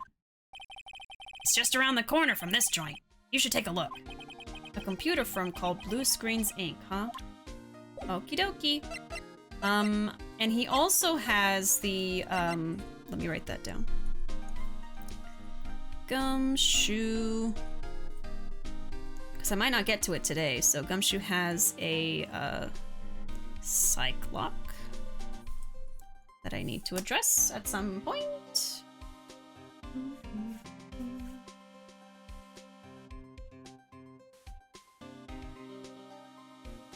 Fried chicken. Oh, even Panda got 98% love with the ranch. Oh no. Alfred. Y'all are just rubbing his face in it now.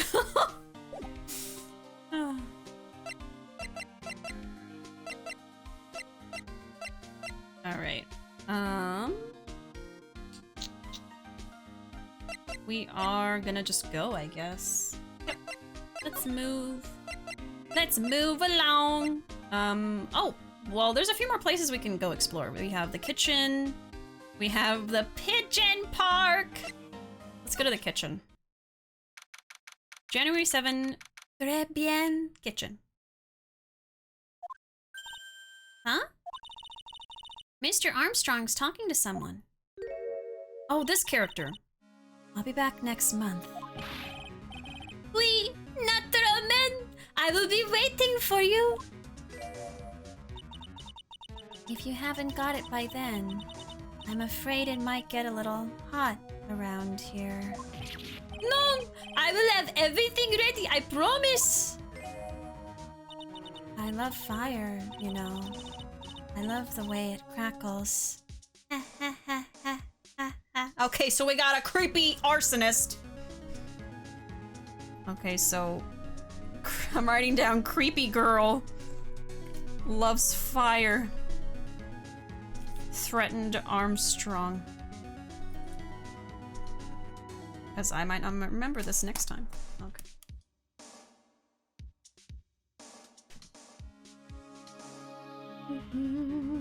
Oh yeah, Jollibee is like a Filipino fast food place, and the chicken sandwiches are amazing. I think they have the best chicken sandwiches out of any place. She sounds fun. No, no, no! Stop it! I beg you! Then don't let me down. I'll be watching you. My no, this is not necessary. You can trust me, mademoiselle.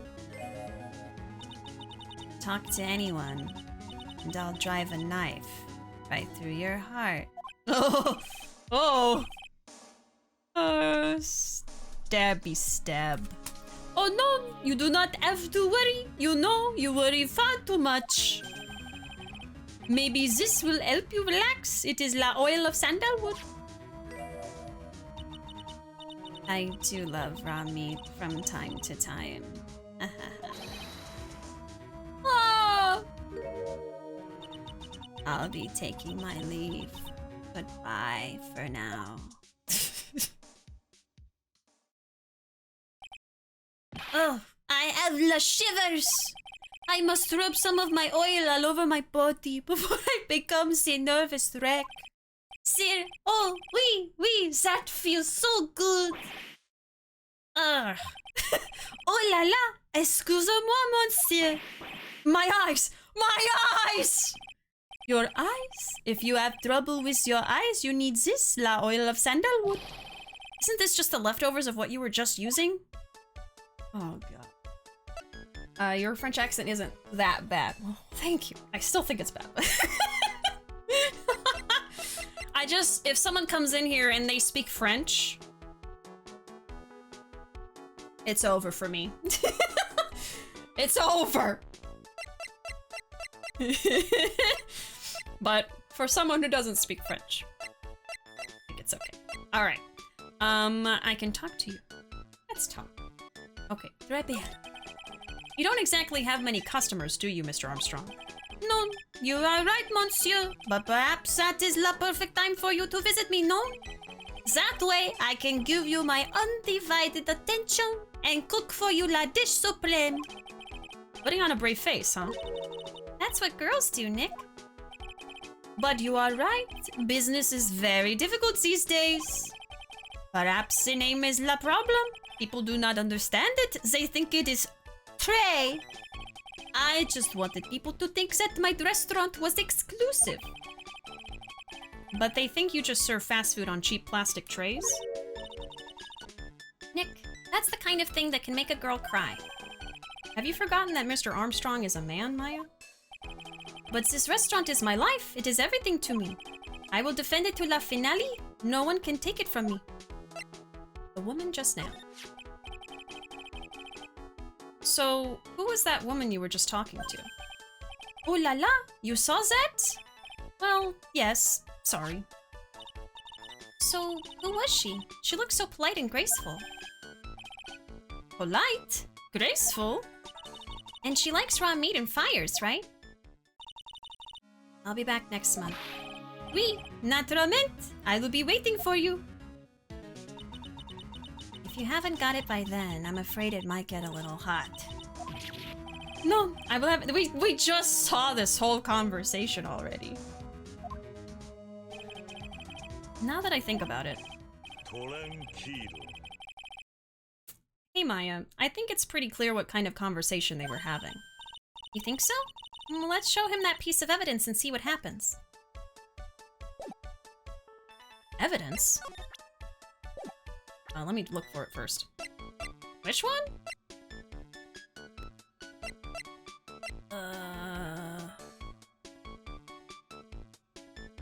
Left by victim, doodles in victim's handwriting. Because I was Lord. Let me listen to that again.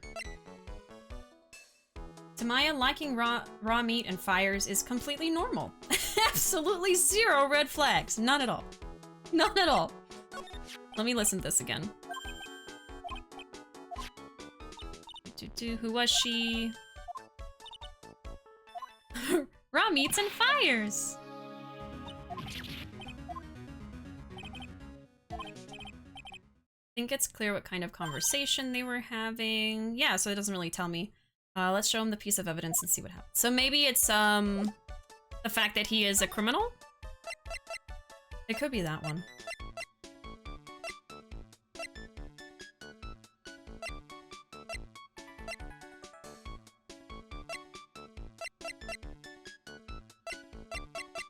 Oh, that's gonna be the note, right?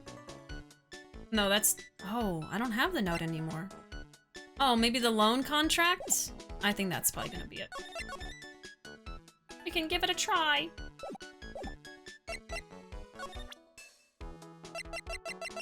Okay. I think we will try that one. So long as that paper exists, I am but a delightful angel with la broken wings. An angel, huh? Doesn't bode well when you think about it. Oui, they kept harassing me month after month. In the end, I had to give in. I agreed to help them. Help them? With what? My bien, sir. If I did not owe them la money, I would have refused. But my hands were tied. Please, what did you agree to help them with? No, I cannot say. If I tell you that woman, she will slice me up and eat me with la salad garnish. Ew. I hope he doesn't mean that he'll literally be sliced up and served with garnish. I'm going to guess that woman has something to do with your loan contract. Am I right? Ah. Please, Mr. Armstrong, tell us about that woman. Will he? Oh, yeah, maybe. I can't take anything seriously with this. I know, right? It's like... It's so lighthearted, I can't really take anything serious. So we think that the creepy girl is the loan shark? I guess she would be like a loan shark. Interesting. The woman who was here earlier, I take it that she's some... Why has it come to this? What a tragedy! Suddenly I find myself so deep in la debt. It is a sign of la bad world we live in, huh? No, I'd say it's more of a sign of la bad culinary skills. The woman who was here, the scary woman, she is from la loan office. Loan office? Is that where you borrowed $500,000 from? Oui, tender lender is it it's called. Tender lender. Almost forgot about that. Okay, tender lender. Catchy name. Just hearing it makes me want to borrow some money. Please, you must not borrow for them. If you must, no more than $10. $10? Sounds like your whole monthly stipend, Maya. Hey, I get a bit more than that, thank you very much. So Tender Lender is the loan office you borrowed $500,000 from, huh? I wonder if they've got anything to do with this case. Tenderlander. La bad, bad world. I should have went to Sky Finance. Shake my head. I am a weak woman. When I am upset, I have to buy something nice to cheer me up. Thanks to him loaning me la money, I have to pay back $500,000 now. I am like his slave. I have to do everything that he tells me. Who's this he? La Tiger. Oh, I know who that is. It is the, imposter Of Phoenix Wright. The Tiger? Oui, he is la manager of the Tenderlander, a terrifying man, la big city mobster. When he shouts at me, my knees are trembling and his voice is ringing in my ears for 3 days. As soon as I hear la noise of that battered old scooter he rides, I start to cry. Among Us? Imposter? Yes. We have to vote Tiger out of the ship. A big city mobster who rides a battered old scooter? Does this guy resemble me by any chance? Oh, no, no, no. This man has a presence, a most formidable personality. Although, oui, he does have less spiky hair, just like you. Oui, there is a resemblance there, I suppose. Sounds like this loan office is worth checking out after all. If you want to visit the Tenderlander, it is just beyond the Vitamin Square. Hey, Nick. If you need money, I can loan you some, as long as it's less than $3. Thanks for the offer. Just beyond Vitamin Square, huh? Alright. We've got a couple new places to go then. So we can either go to Blue Screens, or we could go to Vitamin Square and then the loan office. I say let's go to at least Vitamin Square. And that'll probably be all the time we have, and then that way we can save the new places for next time. But, let's go see Vitamin Square first. La big city mobster. I'm learning so much French. Yeah, that was all French. I can't believe I'm speaking French. Like, it's so amazing. Fun fact, he's a tiger because of the myth of dragons and tigers being enemies. Phoenix's Japanese name is Ryuichi. Oh! Interesting. Cool. Oh, hey, Robbie! Hey, Bishi, just met you today, but gotta say y'all are a fun bunch to hang with. Getting late here, so I'll have to go have fun with the rest of the stream. Well, thanks so much for the follow earlier, and thanks for hanging out, and thanks for the lurk, and I hope you have a good night, and I hope we see you again sometime soon. Good night! Alright, Vitamin Square. January 7, Vitamin Square. I don't see any sign of Mr. Kudo, do you? Maybe he went to buy another ton of bird seeds. I was kind of hoping he wouldn't be here anyway, at least not for now. Besides, any more seeds today and I'm liable to turn into a real phoenix. Alright, so there's nothing here, but we can go to Tenderlander. I was hoping that would take a little bit longer. Well, I'm gonna look at the pigeons. Hey, look! Pigeons! Yeah, and heaps of them too. I just want to scoop them up. Did you know that pigeons are a symbol of peace? That's a dove, not a pigeon. Oh yeah, she already said this. Poor things. So they can't be symbols of peace and harmony just because they're gray? Is that it? You're overthinking this. So they're saying like the same dialogue. Oh boy. Okay. Well, let's go. Let's go to Blue Screens then. Let's go to that. And then I'll save the Tenderlander for next time. I think that will be exciting. And let me make sure I write that down. So, go to Tenderlander. Past Vitamin Square. Okay. Hey, Dan. Welcome. No, I missed Goth GF's intro, yeah. We don't know her name yet, but we just saw her threaten Armstrong with fire and stabbies, so. Definitely a symbol of peace. That pigeon is so cute. I love it. Alright. Oh! Look at this high-tech place. January 7, Blue Screens Inc.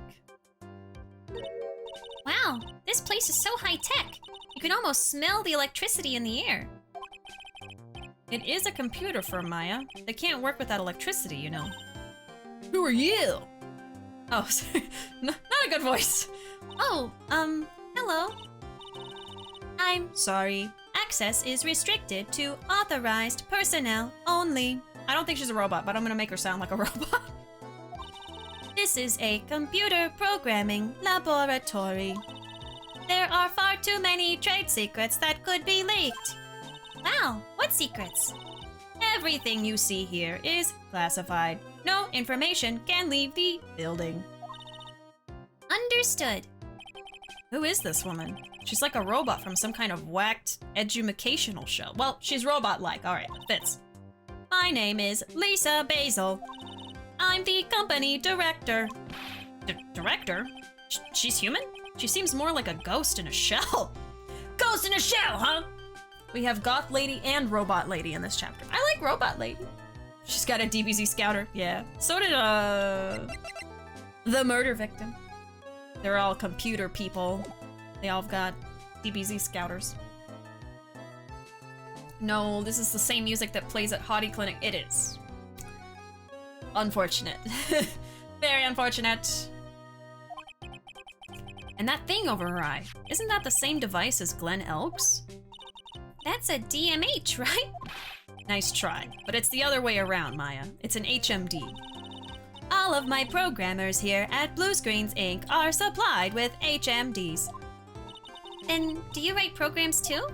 No, I just enjoy wearing this. I wear it for fun. Do you know what fun is, human? They are pretty cool. I wouldn't mind one. Blue Screens Inc. So, what exactly is this firm's business? I will try to simplify it so that you can understand. We analyze the data management systems required by certain branches of industry, and then deliver optimum operating systems and source-level components to them. Huh? You lost me on the corner of analyze and management. It doesn't matter. They analyze stuff. You got that much, right? The software we produce is distributed on CDs. CDs? Yes. Compact disc, digital, optical, storage, media. Of course, CDs are used for software as well as music. It is a small firm, but all of my employees are first-class programmers. Let's ask one of them what they are doing. Excuse me, what are you working on right now?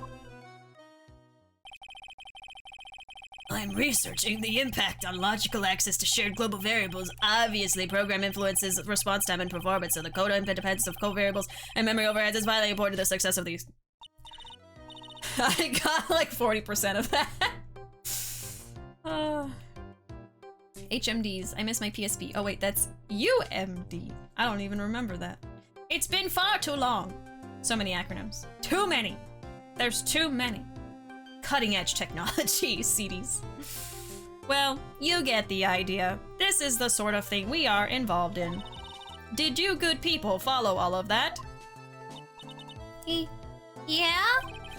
Your blank smile just said otherwise, Maya. What happened? You know about what happened, right, Miss Basil? You mean about Glenn being poisoned? Yes, I know. It's terrible. Can you tell us anything that might be helpful? I don't think so. A police officer was here earlier too. But I couldn't tell him anything either because the waitress who committed the crime has nothing to do with Blue Screens Inc. Oh. How about Mr. Elg's desk? Have you cleared it out already? No, not yet. It's this one, right in front of you. If there's anything that might be useful to you, you are welcome to take it. I guess there might be a clue here somewhere. Good night, Punished. Have a good weekend. Oh, let's examine. Yeah, let's look around a little bit. Hey, look, Nick. It's a supercomputer. It looks like it's really smart and wise, doesn't it? Computers are only as smart as the humans who use them, Maya. That explains why we don't use the computer in our office. You work there too, Maya. Yeah, but at least I'm... Please, don't argue about something that is so trivial. Otherwise, the computer will laugh at you. She said she'd laugh at us, Nick. She's a human, Maya, not a computer. Is she? We don't know for sure. If that guy said all that on social media, all the replies would just be a nerd emoji. You like the design of Lisa? Yeah, me too.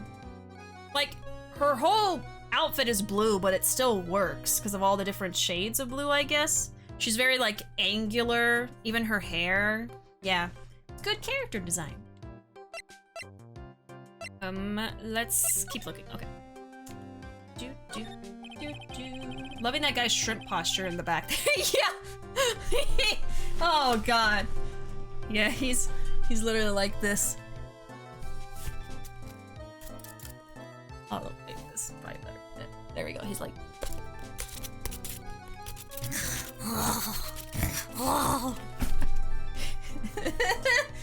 Getting his work done in shrimp mode. Hold on, I'm about to go shrimp mode. And then just imagine there's a shrimp PNG over my face. The red details stand out amongst the blue. Yeah, that too. And I love that her, like, outfit lights up. I can't say anything. I literally was sitting like that as I noticed. Oh, dear. You would think being computer nerds, they would have, like, all the setup of having, like, the ergonomic desk and everything, so they don't have to lean so far forward to see the chair. Oh, yeah, posture check. Posture check, thank you. No shrimpies for me. Those pillars almost look like they're moving. It's kind of unsettling. Nah, they just look a bit twisted or warped or whatever word I'm looking for. This office was designed with a futuristic feel in mind. Futuristic? Yes, we tried to imagine what things might look like in the future when we designed it. It helps to soothe and calm the soul. I need to soothe and calm my throat. It's starting to hurt. On second thought, I agree with you, Nick. This place is really unsettling.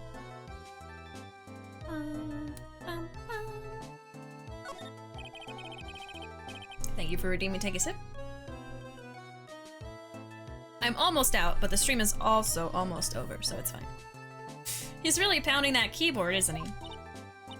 Wow, I bet that's where the pro and programmer comes from, huh? I guess I shouldn't be resting on my laurels. Gotta expand my skill set and all that. Yeah, that's a good idea. Maybe I could, sorry.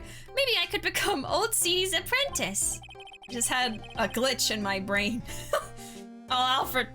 I redeemed that as soon as you sip. Yeah, the latency made it like I had to do another sip, and now I have to do another one. And now I'm out of water. Great. No time for ergonomics, only gaming. And what about your spirit medium training? I wanted the last sip. Well, you got it. Is that money? There's a lot of weird things. Look, their desks are totally normal. Stack of papers, coffee cup. He's got like all of this crap overflowing. Whoa, look at this desk, Nick. What a mess. Looks pretty average to me. But you can't get any work done with everything all over the place like this. You think? Real whiz kids can work under any condition, you know? She's trying to hint that I should tidy my desk more. I'll clean up my desk when Maya stops asking silly questions. No hurry then. Oh, flame! Sip the air. Okay. There's like a drop in here. I spilled part of it. I spilled a little bit. Just a little. I drank some and spilled the rest. Great! It's fine. It's fine. Hey, this calendar. Oh, it was a calendar! What about it? If this is another hint about tidying, you can forget it. Oh, I see. He is a gambler, so he has like a horse racing calendar too. All right, he's a gambler. Yes, I am that petty. Wow. Wow. Someone's marked December 3rd in red pen. Oh, December 3rd? That's the day Mr. Elg was murdered. Okay, so Glenn's calendar. marked day of murder, which was December 3rd. Okay. Got it. You took the man's ranch and now his last sip too? Monster. Is there anything else? Yeah, it says meet with the tiger. The tiger? There's our proof right there.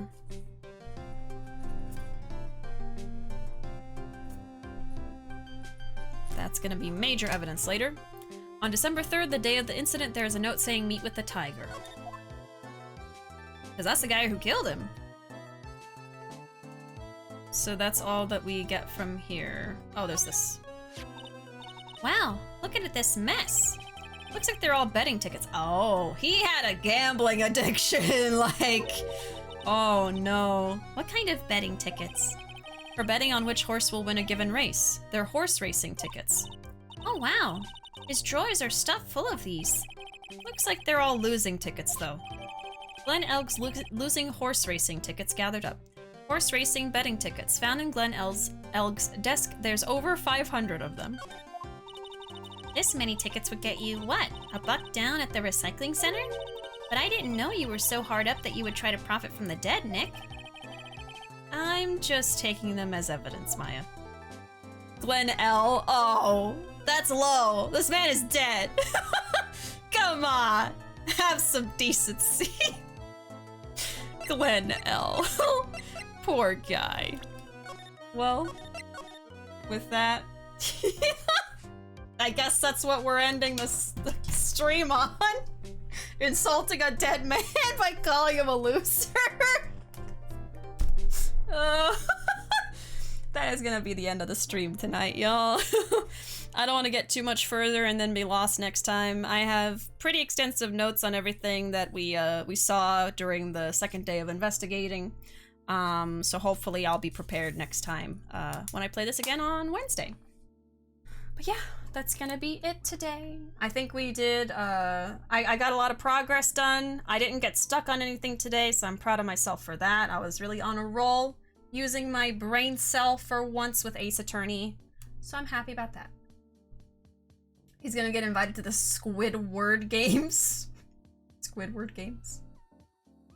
Oh, that's what it sounded like when you said, oh, okay, that's fine. Don't gamble, kids. Yeah, let this be a lesson. Don't gamble. Glenn really took an L with that one, huh? He sure did. And he's gonna hold on to that L all weekend.